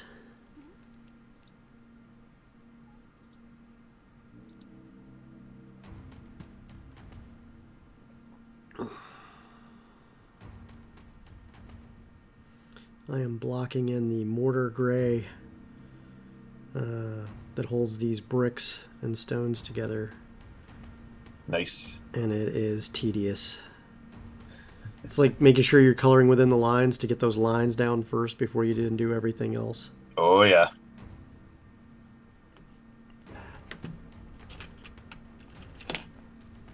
I'm working on painting the protrusions, which are the leather straps Mm-hmm. on the belts.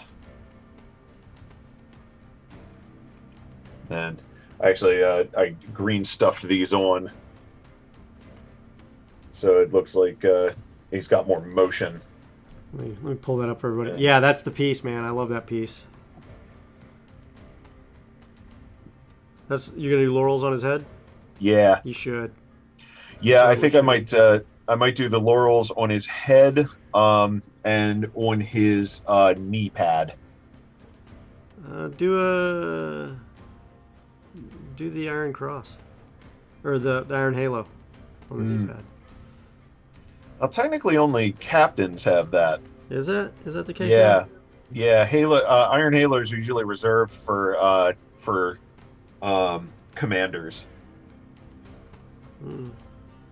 And while he is an elite unit, he's not exactly he's not a leader per se. Yeah. What is it? The other option? You can have the golden bolter shell, the bolter The rail? bolter casing. Yeah. or shell casing rather. No, it's not the shell casing, it's the whole round because it's got the casing and the round. Oh, right, yeah. You can also do the Crimson Halo. There's I forget what that was for though. The laurels on the knee pad ain't a bad idea.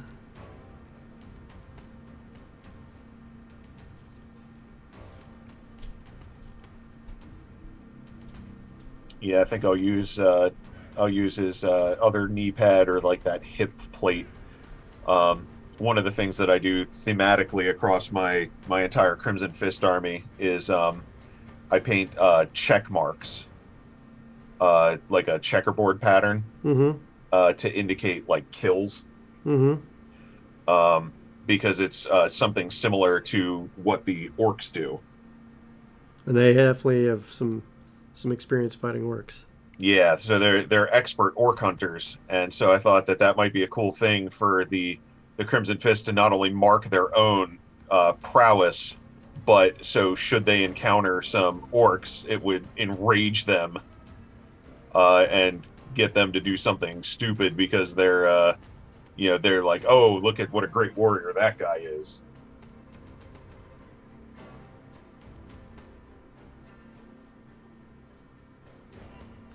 Do orcs really have fear?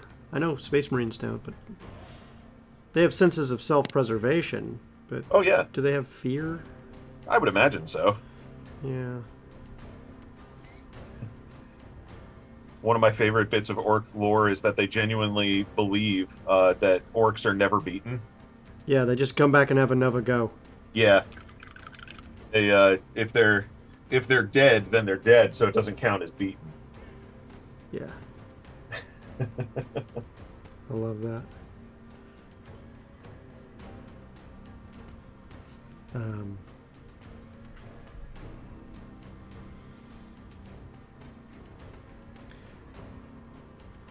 Dirt Track Chick is saying she doesn't have a steady enough hand for this stuff. And we explain time and time again to people that you get that steady hand by doing. Yeah, It, and I think one of the other things too is it's is there's lots of tricks to using to painting.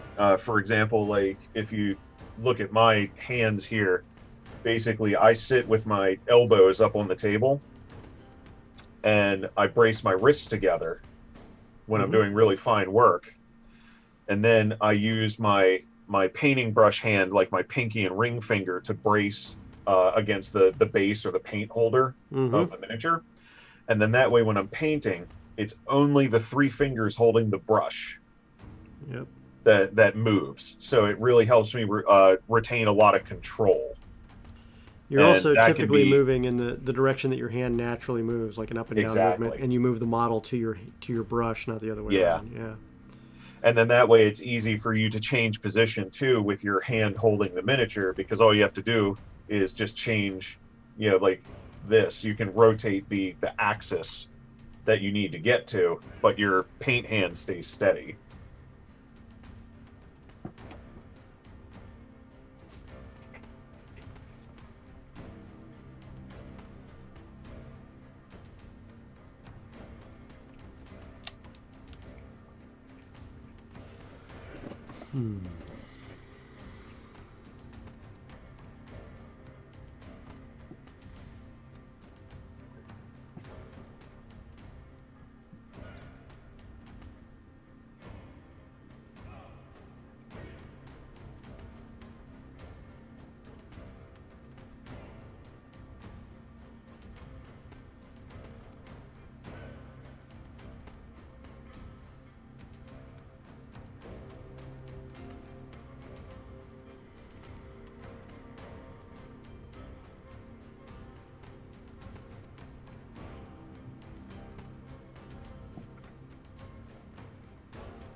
Hmm.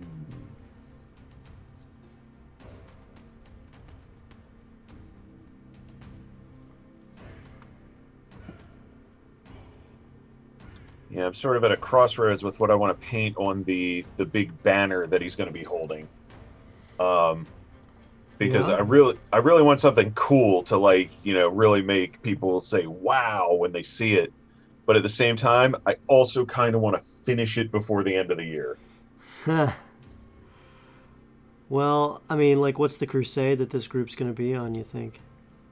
It's this is for the we created like a whole system full of planets and everything for it. So this is the New Salem system. I love your ideas, man. These are So, great. The new Salem um, system. All right. Cool, cool, cool. yeah. And each of us created our own world Uh huh. that we have to defend and gets its own special rules.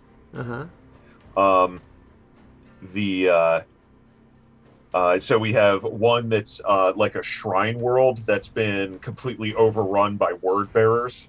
Mm hmm. We have a manufactorum world that produces promethium. Cool. So it's very Mad Max because it's basically been mined to death. Mm hmm. Um, we have a space station and a comet, which are like free for alls. Um, the world that I have is it's a heavily forested pleasure world. So it's like where the rich and famous go to basically like relax and hunt in the woods, and It's um, it's the getaway planet. yeah, exactly. Only Welcome to now it's being Lifestyles of the Galactic Rich and Infamous. yeah the which is um, been slowly invaded by one of the Emperor's children players. So he's perverting it to make it this like unnatural pleasure world.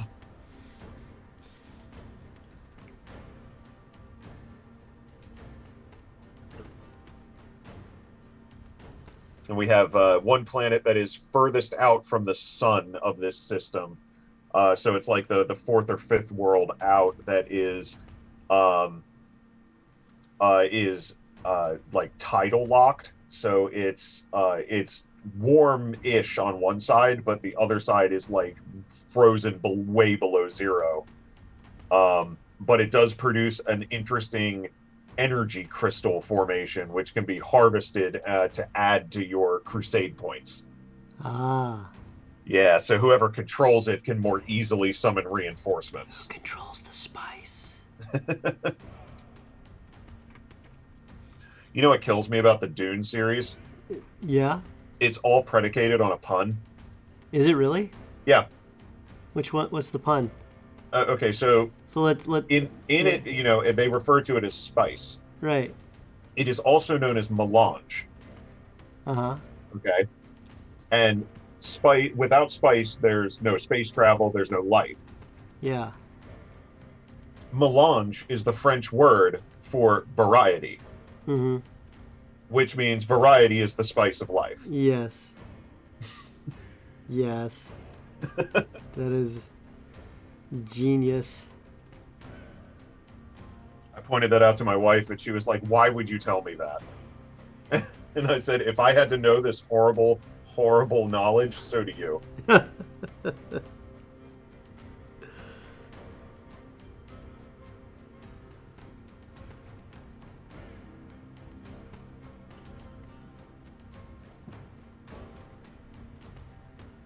Which is funny because my wife is the punster. Oh, is she? Oh God, it's awful. She's so good at puns.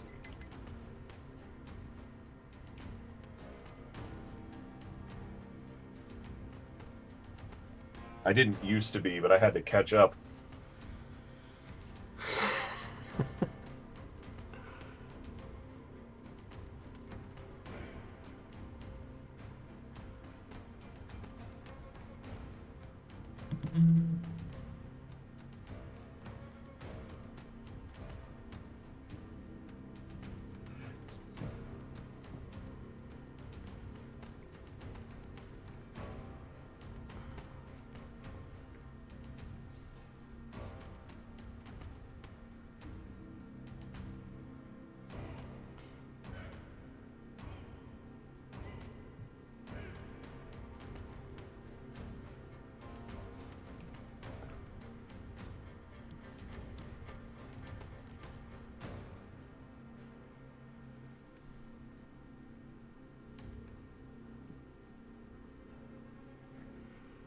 I think the toughest part for me is figuring out how I'm going to age this mortar. Mm. I'm probably going to use a dark wash, like an almost black wash, because for a forge, because the reason this is mortared and bricked and stone is because it's literally a furnace forge. Ah. So. Is that from the WizKids set? Yeah. I painted one of those. Oh yeah. Did it come with a little LED light up coals and stuff like that? It did. Yeah. I don't. I think I actually painted it to go with the baker. The baker. Yeah, there's a whole series of like townsfolk Yep. from it. Yeah. Well, the other part that's on here is the townsfolk and accessories kit. Ah, there you go. So I've got the Rusty Dragon bar, and then I'm doing all the townsfolk and accessories kit that they created, which has like okay. the two vendor stalls, the leather tanner, the fishers. Yeah.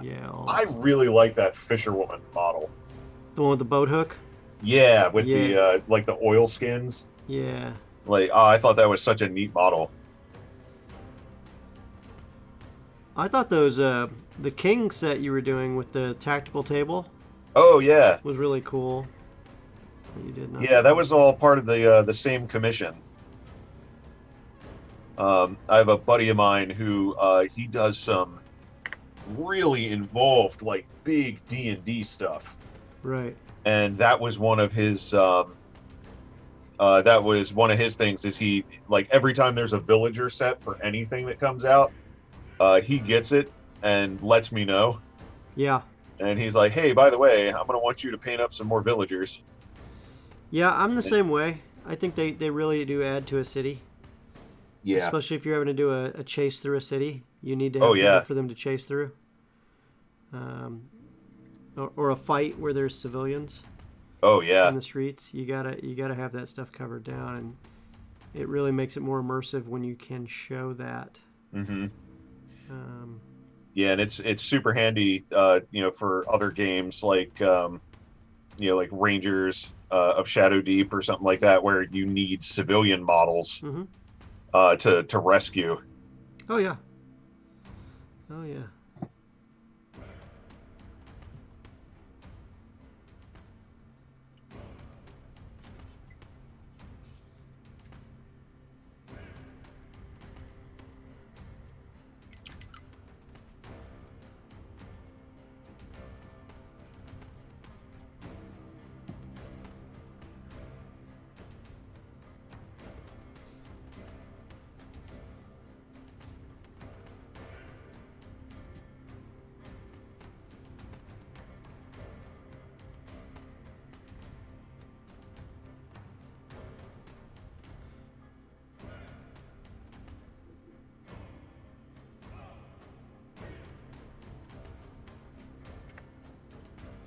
Might have to add a whole bunch of like doodads and stuff to the standard as well, like some purity seals and stuff like that.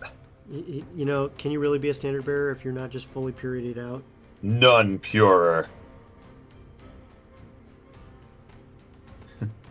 I'm pretty sure festooned with gubbins is in the job description. Yeah. I mean, the gubbins protect you. Oh yeah. If you're covered in enough wax seals and parchment, it's got to stop some bullets.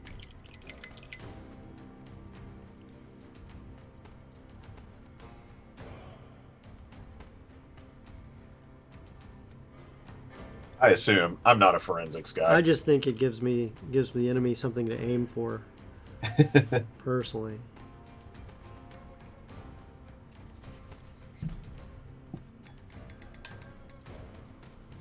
That sounds like your faith is lacking, brother. Well, I've seen the chaos version of purity seals too. Impurity seals. Yes. They're made of skin. The wax is actually people's earwax that they've stripped from their bodies. Ugh. Seems to me it would be less time consuming to just like melt down, the people's tallow.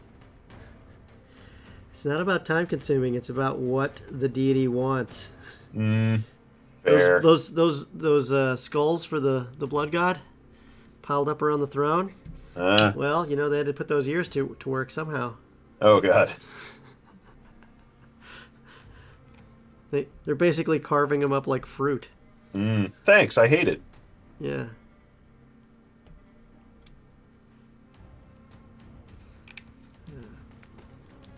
Carve out the sides of the skulls. Um,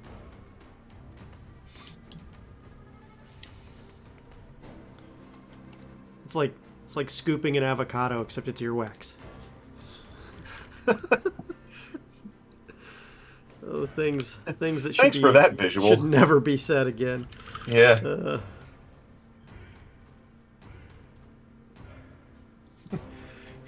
Reed, it would have cost you $0 to say that, and yet here we are. yeah. Well, sharing is caring, my friend. You're a monster. I am. I'm a terrible human being.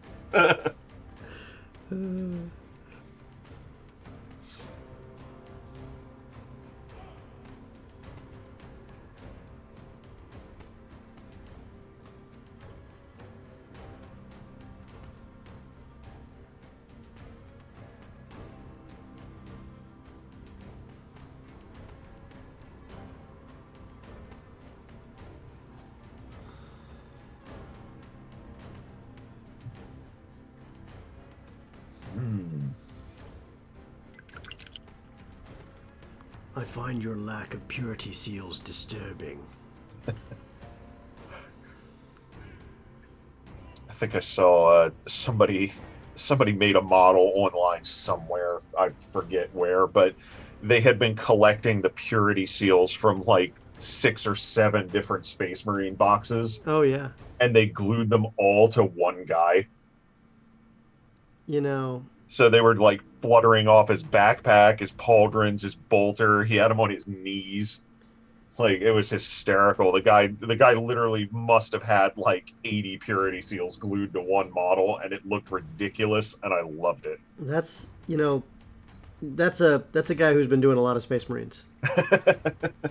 Because when somebody spends the time doing that, they've Yeah. already got a ton of Space Marines.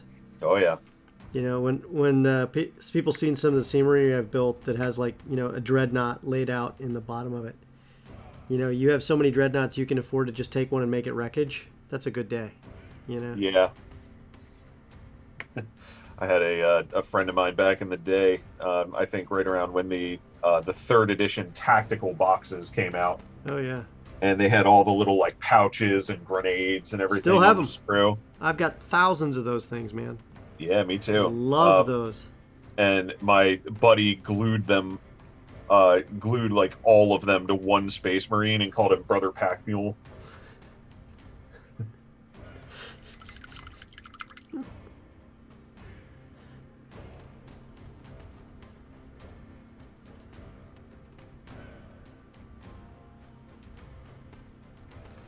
Was it one of the Gallagher brothers had instead of having the entire Griffin Knight built, they just had the foot, Yeah. and we called it like the unholy chicken foot or something like that. I forget what we called it. It was something hilarious at the time, but beware the chicken foot. That's funny.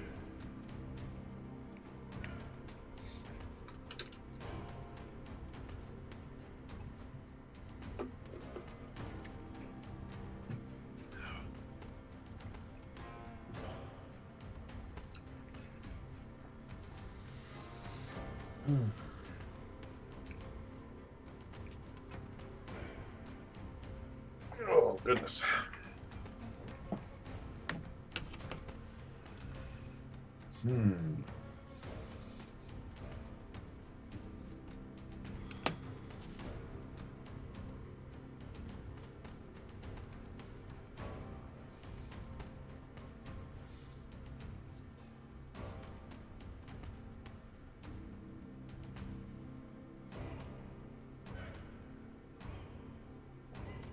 The holy chicken foot of Sigmar, something crazy like that.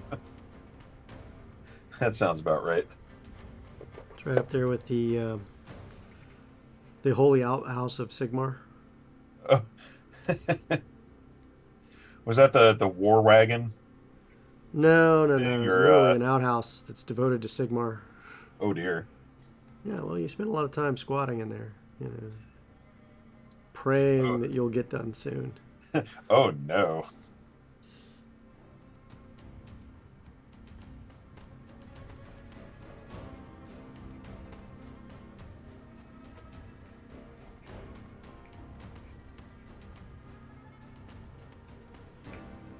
The devotional outhouse of Sigmar. That's probably what it was.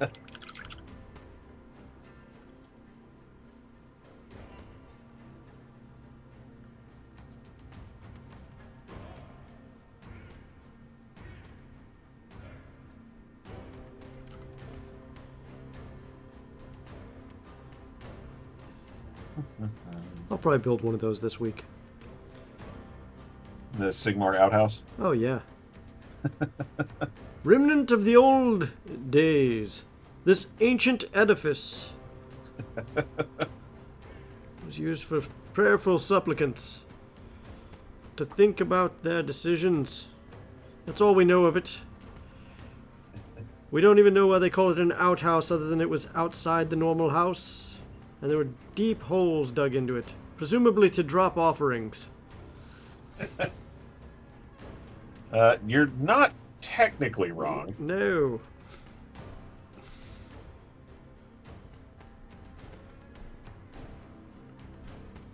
Gave only their best offerings to Sigma.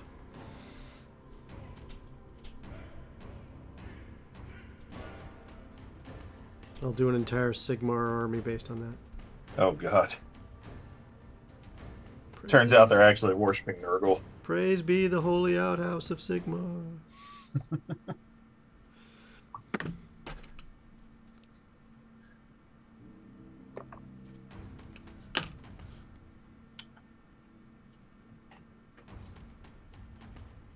I'm getting so much done today. It feels good. Yeah, it does.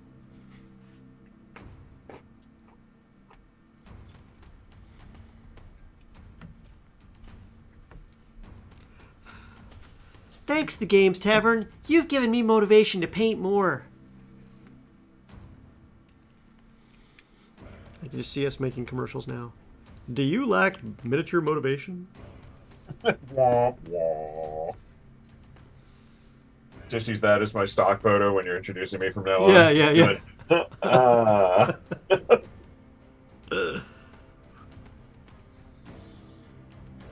I don't know. The stock photo of you and that Space Marine was pretty darn cool, man. It's kind of hard It to is top pretty that. darn cool. I do enjoy that picture. That was one of the great things about having the Thunderhammer for that outing was I could rest my helmet on top of it and still like reach it and put it back on. Oh yeah. You know, it's those things you don't figure out until you've actually got it built, and you've got to figure like, where am I putting my helmet? Mm-hmm. You know, and now you know you need to add a hook for your helmet, or if you were like doing it truly Space Marine style, you'd have like a magnetic clamp. I do actually have a parachute clip that I attach to the back of the belt, so I can put it on and it sits on the back of my butt. Yeah, that would work.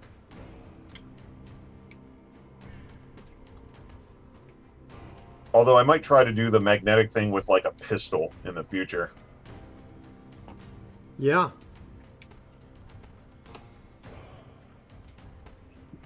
Did you see the one where the guy did the Thor's hammer? Which Except one he was? put a battery and magnet in it, and he would strategically walk around to places and just put it down and pick it up, and put it down and pick it up, and then he'd put it down on a manhole cover and challenge other people to pick it up, knowing there was no way in hell they were going to pick it up. I saw a guy do an electromagnet in a Captain America shield, Mm-hmm. and the transmitter was on his forearm. So What he could. are you about so to he tell could, me about? Yeah, so he could throw the shield, and like if it was in the air or something, like rebounding off of something, he could run by it and turn on the magnet, and it would jump to his arm. No kidding. Yeah, he couldn't do it from very far. It was only, it was only like a few feet, or like I said, it already had to be like in the air, and he was passing under it. But yeah, he could turn on the electromagnet, and it would just snap to his arm. That's cool as can be. Yeah.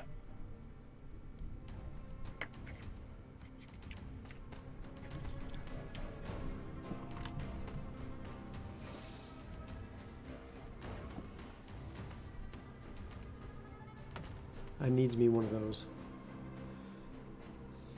I need to come up with some personal heraldry for this this guy's tilt plate.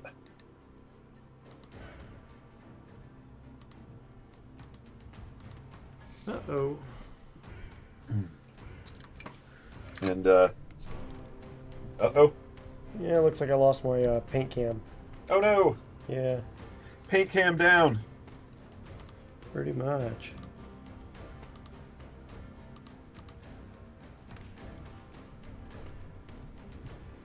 I could switch over to my paint cam. No, I got it up. I mean, like, I just switched the scenes so people can see what we're painting otherwise. Gotcha. Feel free to put your paint cam up, though. I mean, like, show people what you're doing. You're doing some great stuff. Well, all right then. Maybe I will.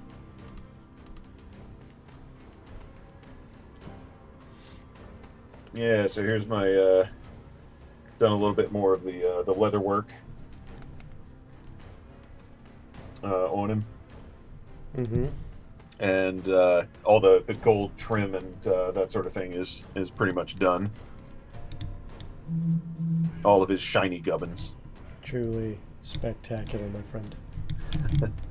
Yeah, I can't wait to finish this guy. He's going to be a real fun centerpiece model. I actually have his base here, which like I've done some checkered flooring underneath some of the rubble. Mm-hmm. Mm-hmm. Added the you can see like some of the little red bricks in there. An I-beam that's all rusted out. How are you doing your bricks? The bricks are actually just little plaster casts. And I read online how to do it and said, "Ooh boy, I could do that. That's a handy thing and a pain in the butt." And then my local hobby shop started carrying little plaster bricks in scale for like 1,000 of them for like $6, and I went, "That seems the way to go." Mm-hmm. But yeah, there's also like a statue face on there, which is just sculpted Super Sculpey. Oh yeah, yeah. Which were sculpted up for another project that I just never got around to. And so I had all these little like sculpted statue faces, and I was like, oh, I should do something with them, and just went and baked them all, and then dremeled off the back of them so they'd be flat for the bases.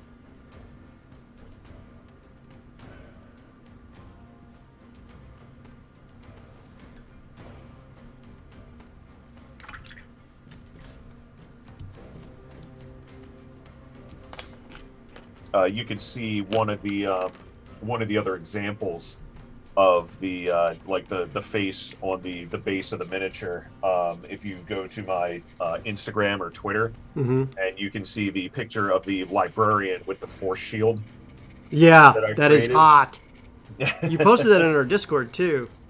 Yeah, With the electric, you can see like the electrical or the energy activity on it. yeah. That was created using a dollar store Christmas ornament.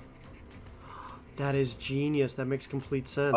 Because if you put the miniature down and like if you cut them in half and enclose it around the miniature, Mm-hmm. it actually looks like a solid ball force field to scale around the entire miniature. Mm-hmm. So all you have to do is cut out the section you want, and it's automatically going to be in a sphere. That is just genius. Because my original thought was to get some like flat plastic and try and use a heat gun to shape it around like a lacrosse ball. Mm-hmm. And which I tried, but I couldn't quite get it like flat enough. Mm-hmm. Before, like it was in the shape of the sphere, but because the plastic wasn't vacuum formed that way, it didn't quite look right. and then I forget if I thought about it or somebody suggested it and said, yeah, like a clear Christmas ornament might work. And I went, oh my God. And I think it was right around the beginning of November or Oh. something. So Christmas stuff was already in stores by like a week or two. Mm-hmm. And my wife was running out for something to the dollar store. And I was like, "Can you look for those and grab me one?" And yeah, so for like $1, I got that awesome effect. You know, the thing was, is that was so well done. I thought that was actually something that came with the model. Oh, really? Wow. Yeah, yeah. Dang. I did not know that that was something. But now you've got me thinking that is the perfect way to show the spell effect for the shield spell for D and Yeah, D for around the character. Psychic Fortress, I think Yeah, is the psychic ability. yeah. Yeah, and I don't even care if the rules say he can't take one because he's a Primaris. I gave him a staff. What's Primarises don't use stabs? The Primaris Librarian's only loadout is a Force Sword. They can't take any other option, but Firstborn Marines can take a Force Staff, a Force Axe, or a Force Sword. What are firstborn? The firstborn are the ones before Primaris. Yeah, the regular Marines. Mm. Um, but I don't care. It counts as a Force Sword, and I'm just going to rule it, cool it. Yeah, it sounds good to me. Yeah. Besides, it's not like I've given up on tournament play long ago. Yeah, I don't have the time or energy to devote to the meta. yeah, And I just want to paint and make cool minis and have people look at my army and go, "Oh boy, that's a unique army," yeah. and that's it. And to me, Space Marine librarians have always just said sorcerer to me. Like they need a focus, and that focus is a staff. Shh, don't say that, man. The Council of Nicaea will come for you. Yeah, Space wolves, or the Emperor's lapdogs for killing sorcerers. yeah, that is true. Also, according to the Inquisition lore, the Crimson Fists are the Inquisition's lapdogs when it comes to killing other Space Marine chapters. I thought that was the wolves. No, no, Crimson Fists have actually killed 4 entire Space Marine chapters at the behest of the Inquisition. How? That's their little secret. That's their little secret. Yeah. And I love how the Crimson Fists are like everyone else is like, Is no, that no, like? we won't, Does that we won't include? turn on our fellow brothers. The Crimson Fists are like, we'll do it. Is that? Is that also including the Bad Ab War? Were they in the Bad Ab War? No, the Crimson Fists weren't in the Bad Ab War. Yeah. The Lamenters were, Yeah. and they were originally on the wrong side, but halfway through went, maybe maybe Luft Huron it does not have the Imperium's best interests in mind, and they switched sides, Yeah. So. and they had to go on like a crazy repentance. Well, that's also how they got their war. names changed to the Lamenters too, wasn't it? I think they were always the Lamenters, but they now had fluff to go with it. They now are really lamenting their decisions. Yeah, they had to go on like a 1,000-year penance crusade, Mm-hmm. or it was like 100 years, but they were not allowed to add any new recruits or replenish their losses Yeah. in that time. So they were like, it's in the Emperor's hands. If he decides you're worthy, then you'll live, and if not, your entire chapter will be wiped out and remembered as martyrs. Now go lament like pros. Yeah.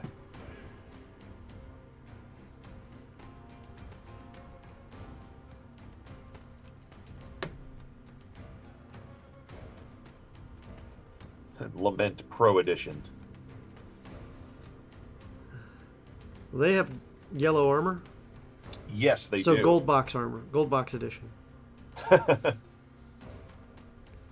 with extra tiers of your Hersey.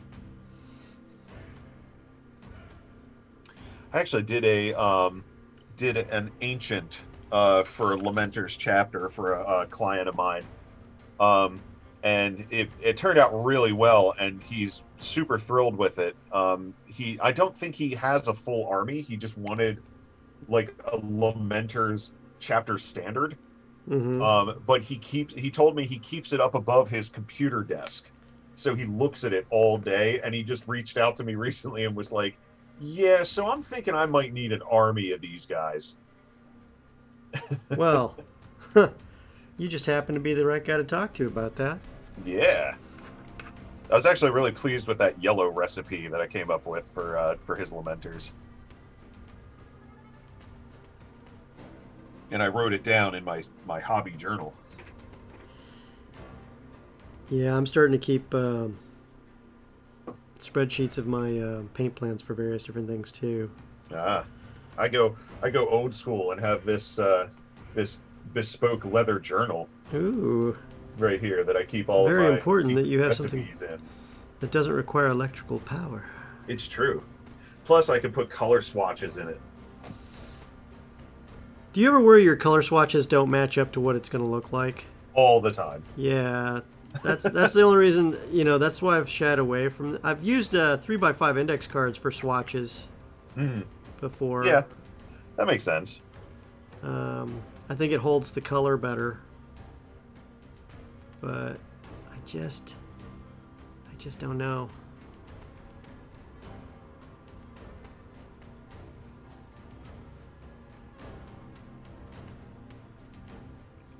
By the way, if you're out there and you're watching, if you have miniatures you want to show, feel free to post your Instagram or your Twitter to show us the miniatures you're doing, and definitely check out the Discord and post on Discord at the Games Tavern every chance you get. So. And if you have miniatures that need to be painted, you can always reach out to me on my Instagram or Twitter or Facebook or my website, all 1-inch heroes and 1inchheroes.com. Absolutely.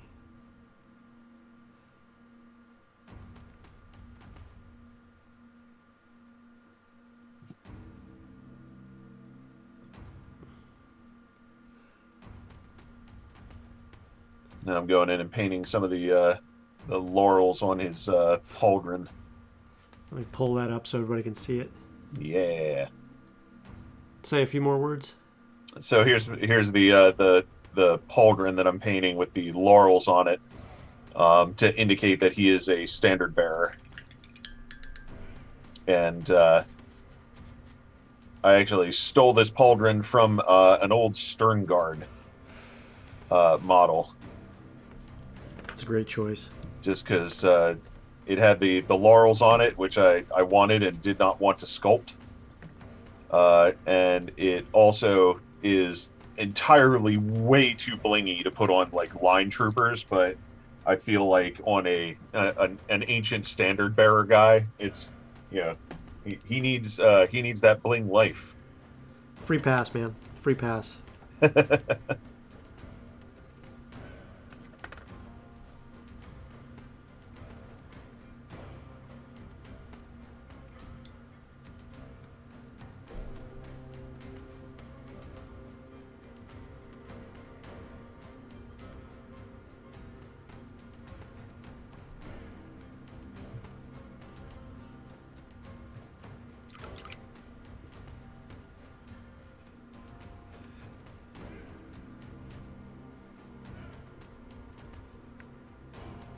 I had actually considered on this model originally having him planting the flag like through the chest of an orc, or like a chaos cultist.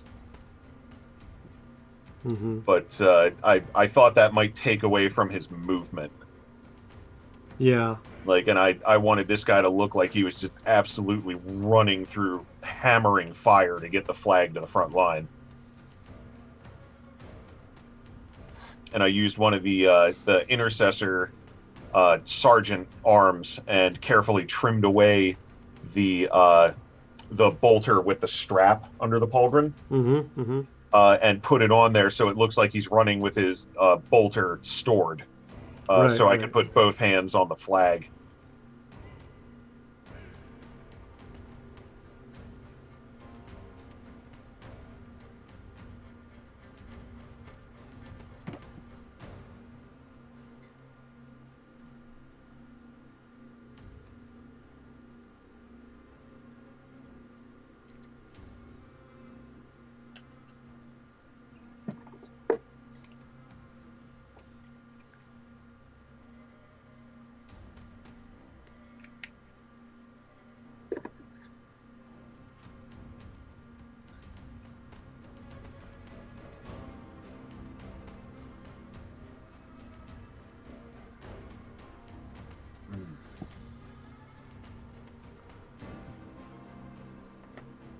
I'm actually looking really forward to finishing the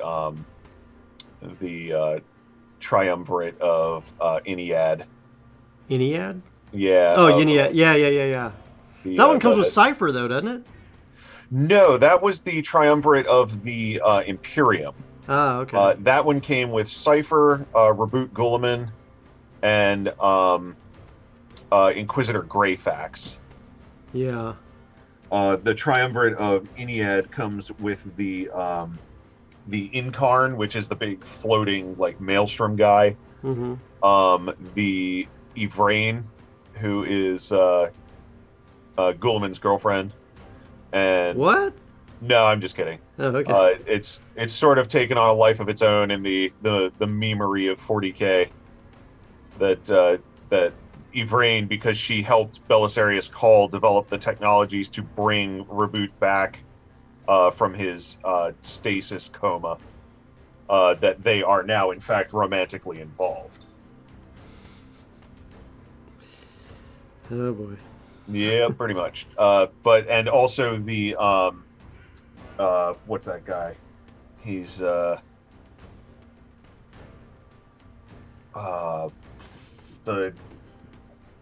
what's he called? I have it right here. The Vizark, who's the guy with the cool red armor. What's his whole thing? I think he's basically it's sort of like a court almost, where how they used to have like the court of the Phoenix King for Yeah. the big flamey Eldar dude. Mm-hmm. The Avatar. Thank you. Yeah, for the Avatar of Cain. Only this instead of being for the war aspect of the Eldar, it's for Iniad, which is the Eldar god of the dead. Mm-hmm. Because the prevailing theory amongst some Eldar now is that if they band enough of their souls together in the infinity circuits, then their god of the dead, Iniad, will grow powerful enough to destroy Slaanesh. Hmm. And Is that you when can the Yanari understand came out? Because that's like the potpourri of Eldar. A little bit what's of that. everything. The Yanari. Yeah, and the Inari is basically the Eldar who are on board with it, the Dark Eldar who are on board with it, and the Harlequins. And you know, if the Harlequins are backing it, both sides are not going to be completely against it.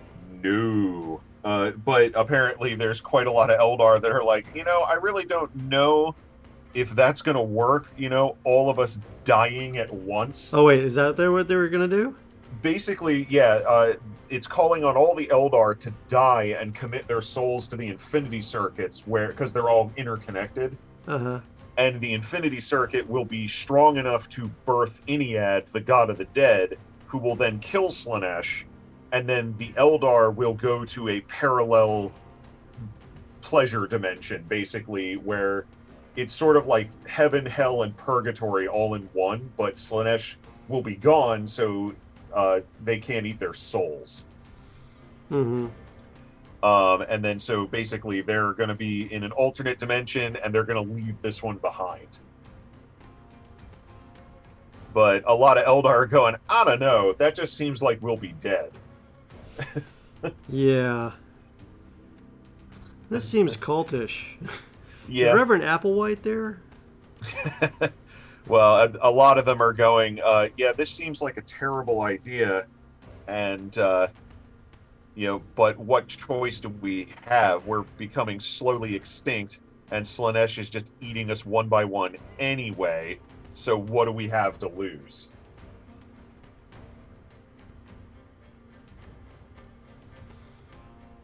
We birthed him. We got to clean it up. Pretty much. Yeah. Yeah, there are some Eldar who are like, we kind of have to be responsible for this. We don't like it, but we gotta.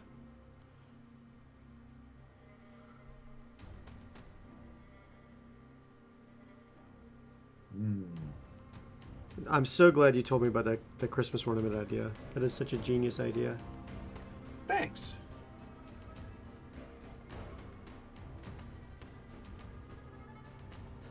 Yeah, and like I said, it's like already perfectly suited to be surrounding a miniature. Yeah, and now my only problem is I got to wait another like 10 months for Christmas to come back around so I can get some of them. Not if you hit the clearance sections now. But the clearance section should be done with Christmas ornaments by February. I don't know. I ran by the craft store the other day, and there was a bunch of crap in that one aisle. Yeah. Yeah, Everybody said to themselves, "Why am I decorating? No one's coming." yeah, pretty much. Yeah. As I say, if you have desperate need of one, I have another. No, I'll never be that desperate. That I'll strip you of your only remaining clear ornament. No. It's never Yeah, never but like I've already that. done the effect. If I want to do it on something else, I just go get another one next year. I don't care. I have no plans for it now. Nah. Again, it falls into the take it away for the low price of it not cluttering up my desk.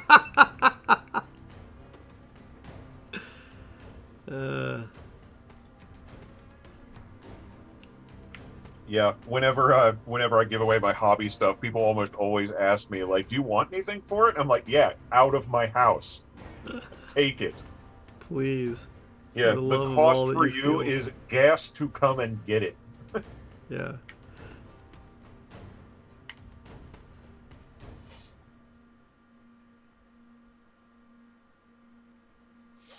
Hmm.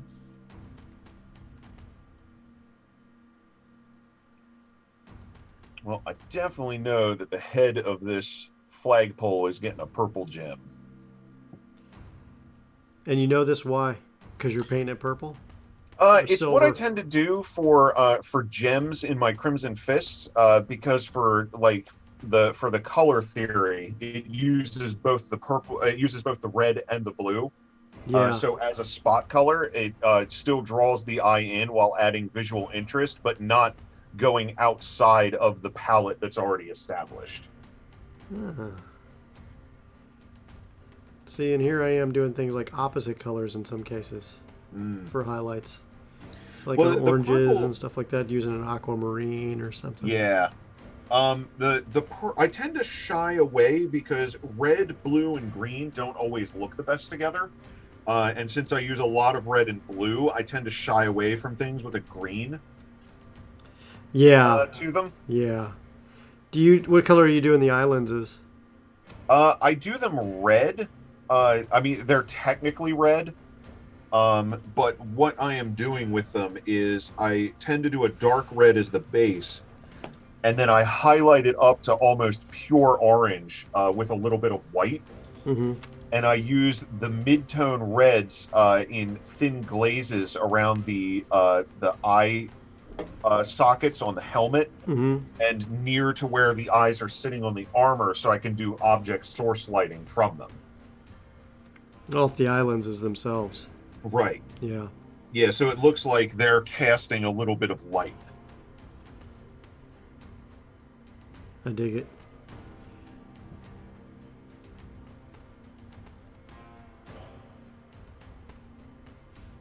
One of the speed techniques I use is I'll just paint the eye lens white completely, Mm-hmm. or leave it white if I prime the miniature white, Right. and then I'll hit it with the appropriate stark wash color, Oh yeah. and then let it just go, and that's it. And Yeah, and you can also go back and just do like the corners Yep. of the eyes with the straight white afterward, and that gives this a very similar effect. for an eye lens, that's brilliant. Yeah.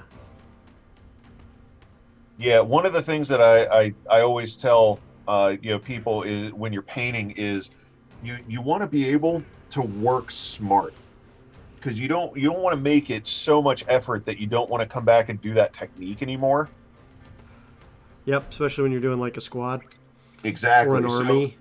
yeah, exactly. So when you have that, when you have that opportunity for like, oh, well, the lens is already white.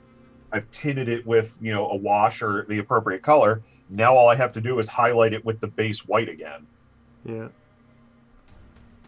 because it's a color you already have out. Yep. Well, I typically always have white out. Oh yeah. Just even if I'm mixing to Hmm. lighten a shade, from Yeah. what I'm already doing or whatever for the highlights.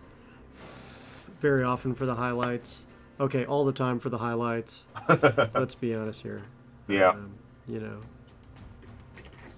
Yeah, white and black are those two colors that I almost always have backups of on hand because I go through it so fast and I use it for almost everything. Mm-hmm.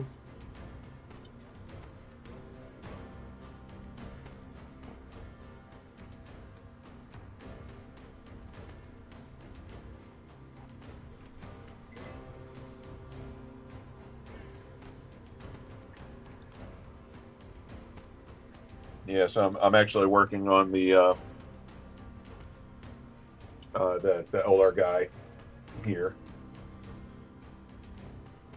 He's got a few more details like the gems and stuff Oh yeah. and gold to go through. Um, I finished up the Incarn and her little cat. Looking good. I like the cat. Yeah, she was fun. And the Incarn, who's the big dude. Jeez, that miniature is huge. Yeah, he is a big boy. I think he's on a 60 millimeter base. What's that? Is that for 40K? Yeah, Sweet Jesus, that looks yeah. like some of the new stuff coming out for the Stormcast and stuff like that. Hmm. Well, that I actually for my librarian before I hit on the idea to do the force effect that he was casting, I had actually thought to try and find a reasonably priced one of the Stormcast guy who's flying with all the special like whirlwind effects going around him, Yeah. and use that for my librarian. Oh yeah. Because that was one thing that I always used to love doing was making librarians in my army look like they're casting the spells they have. Mm-hmm. Um, Back in the old days, before the Primaris, my librarian I actually had suspended by a paperclip on his base, and I used biker legs Yeah. because they Yeah. were extended out. Yeah. They look Um, right. and I had him floating because one of the things I used to equip my librarians with all the time was a jump pack, so that they could get into combat super easy and buff everybody. Mm-hmm. But instead of putting the jetpack on him, I just modeled it like he was using his power to fly. That is actually a brilliant idea. And one of the things that I had connected to him also by like thin floral wire was you remember the old Dark Elf Cauldron of Blood Oh yeah. Yeah. Yeah. mini? I bought so many of the candle bits from them. Uh huh. Uh huh. And what I did was I sawed down to make individual candles and connected them to the floral wire Uh huh. and had them flying around the librarian. So it looked like he just had all these spectral candles. And Providing. this was back when librarians could take the familiar Yeah. ability, and I had the candles count as his familiar. Oh, that's a great thematic idea and look. I love it. Yeah, I was really pleased with that mini. Like I said, going back to what we talked about earlier in the show, where my painting skills have vastly improved since then. So like while the effect is still really cool, I may want to go back and repaint him at some point or Yeah. recreate him. I tend not to go back and repaint those minis because I like to go back and look at them and be like, oh look how I used to paint and look how I improved and that sort of thing. So it could still be an inspiration. Mm-hmm. At the same time, there's something to be said about new opportunities and new cool things and Yeah. concepts but Yeah. the fact is you're storying out the same abilities that your characters could have just in a different way, and as long as your opponents Oh yeah, get it, then you're good. exactly.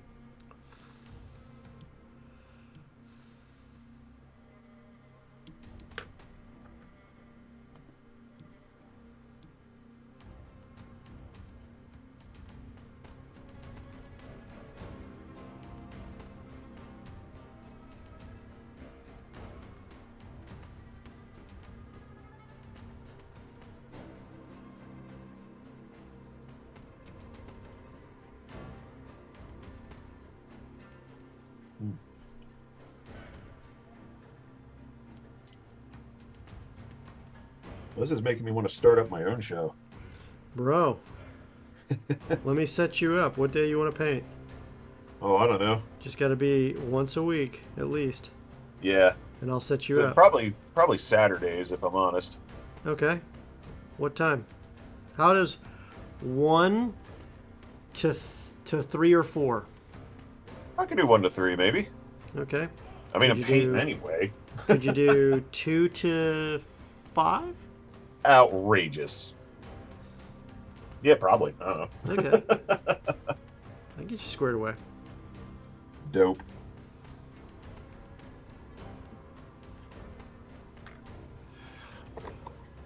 Ooh, this is one of my favorite things to paint. What is it? What is it? What is it? Purity seals. Oh, yeah. Yeah. I like painting them. They're like the gift that keeps on giving. Yeah. And plus now I have some like really decent enough brushes for doing the little like line and scroll work on them. Mm-hmm. Makes me happy.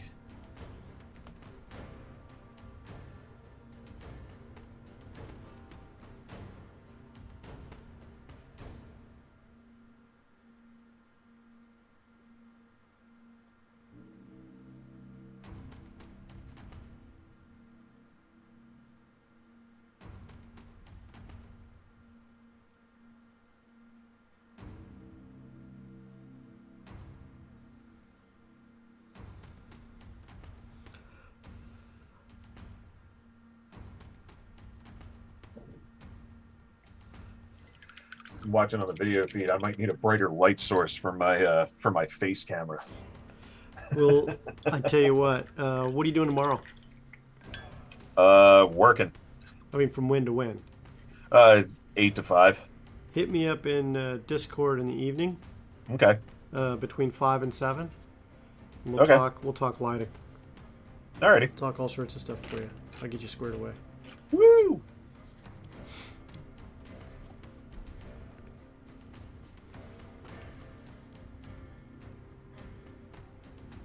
Man, so much wash needs to dry now.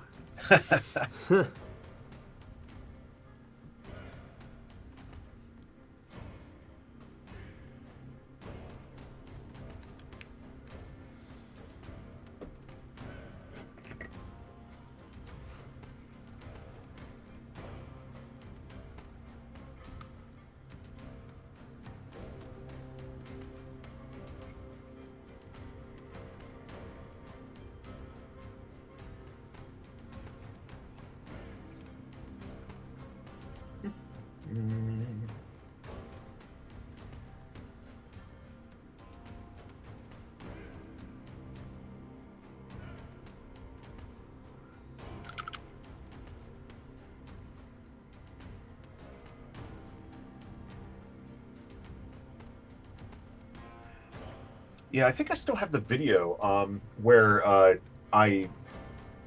highlighted all of the necessary steps for doing doing the rust technique Oh, really? that I did on that base today. I'll see if I can dig it up. Yeah, that'd be great.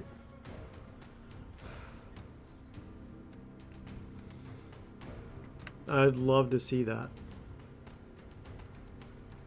Yeah, it's super simple, and it looks really great for banging out a bunch of filthy, rusty old bases. Yeah. Hey, GM Vince is in the chat, and he's asking how we're doing. Vince, if this is since you just got here, we're talking with Drew Carrington from One Page Miniatures. 1-inch heroes. 1-inch Heroes. Why did I say One Page Miniatures? 1-inch Heroes. I said it so off the cuff too. 1-inch Heroes. And you can check them out on 1inchheroes.com and 1_inch_heroes and Yep. not underscore. On Not underscore. on Discord and Instagram and Twitter. Yeah. And you can see all his cool, awesome work. And we're just talking painting, miniatures, everything else. And we've known each other for a while, so we're kind of just talking about some old times too, as well as just all sorts of cool stuff in general. Shooting the heck out of that breeze. Yeah, that breeze is going down.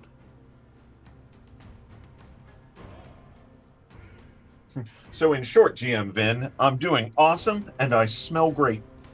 And GM Vin has actually appeared just this recently for his first time on stream with us on one of our Saturday short shots, Dark Days of Mole Master. Delightful. Dungeons and Dragons. So he's actually kind of in the mix already himself.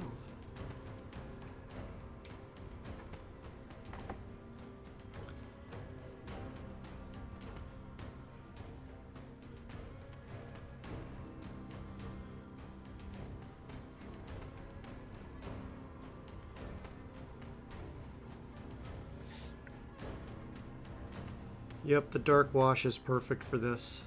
Mm-hmm. I'm going to show you guys here. So you see the concrete and you see the dark wash now in effect on the stones on the outside. It does look like soot. And when it dries, it'll be very sooty. And then I've got to get the whole inside with a whole lot of wash. We'll get to that, but you can see the brick now, the mortar and the stone itself. So triple combination with a little bit of wash to, fake my talent, and we'll be good to go. It's magic. It's magic time. Magic time, everyone. Magic. All right. You gonna have enough time to get to Star Wars? Inquiring fans want to know. Yes. Yeah. Star Wars is coming up. For those of you who are watching, I'll be on Big Bearded Nerd 21. twitch.tv/BigBeardedNerd21. And I'll be reprising my role as Rin McCall, a alien smuggler thief who does a lot of hacking. So maybe he should get a lozenge. Dude, let me This is the kind of jokes that we used to make all the time. I remember that. Got jokes and jokes. Yeah. No, man, it's actually a really cool scenario. Like the character I play is just ridiculous. He's one of those guys who, like, he was in a bay, staying with the ship and doing all his hacking from the ship that particular moment while the rest of the crew went out, and someone tried to break into the bay to steal stuff out of the ship. So while they're in there, the first thing I do is then set off all the electromagnetic jamming systems in there, and it fried every droid, like all the loader and unloader droids and the maintenance droids, just all fell down. I was like, well, that was good, but I don't know if that was enough. Hold on a minute. Some other things started happening with the rest of the party, and I was like, do I still see guys running around in there? It's like, yep, you sure do. I was like, that's too bad. This thing has LiDAR, right? Which means that I basically was asking if it had a laser rangefinder for everything, laser sensors for everything. And from that point, I basically smoked them. I blinded them with LiDAR. I blinded them with science. And, I was just very bad for them at that point. So. Hey, GM Vin, thanks for the follow on Twitter. I saw that just pop up now. Thank you.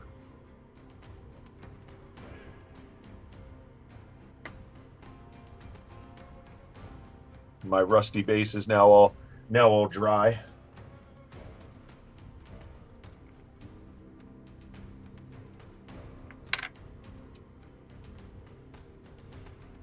Isn't it nice when your rusty bases get dry? It's true. There's nothing worse than a soggy, wet, rusty base. Yeah. Hate that.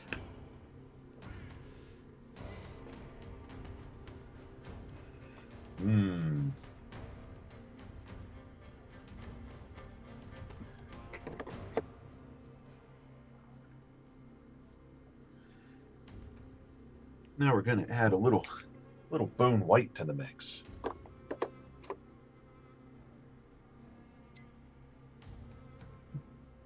Trying to pull off that like Bob Ross titanium white vibe. He is so skilled at doing that titanium white too.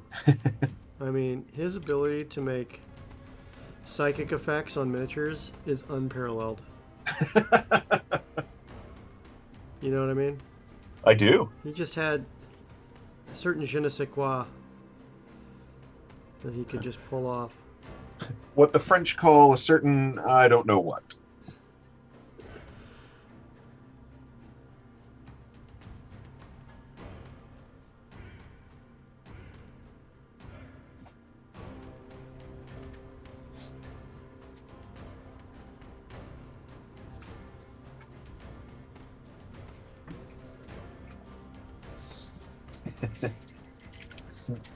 Oh, hello, puppy.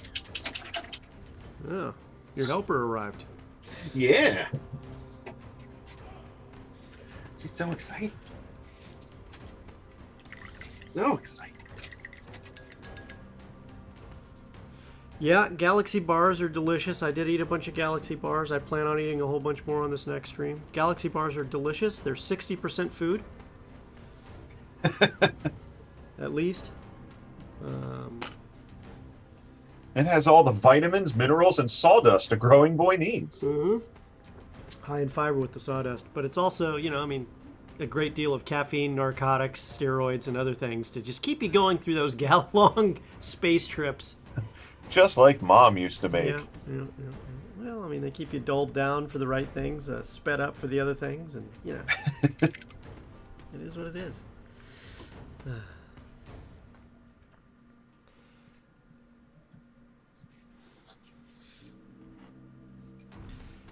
Well, guys, just so you can see the progress we've made today, we've gotten the complete bar pieces done. We'll be doing some touch-up highlighting in the centers of these bits here soon, but we've got the washes in place, the highlights in place. We just got to get those center pieces that are that darker yellow brightened up just a smidge more with some highlight. Probably do it with a dry brush in the center so it looks brighter in the center and leave the edges still a little darker. We got most of the furnace done. We still need to do some washing on the brick and on the mortar. I'll probably do that real quick, so it's drying. And then the stands are pretty much done, like they're ready to go. So, some great looking pieces. Yeah. Perfect for the look. And if you check out my social media feeds, you'll be able to see some of the pics of what I worked on today in a little bit. And follow me for more fun hobby updates and miniature work. Mm-hmm. And you can also catch us on social media at the Games Tavern anywhere you go. So, hey, switch back to your face cam for a little bit, buddy. Oh, okay. Switch back to your face cam so people can see you.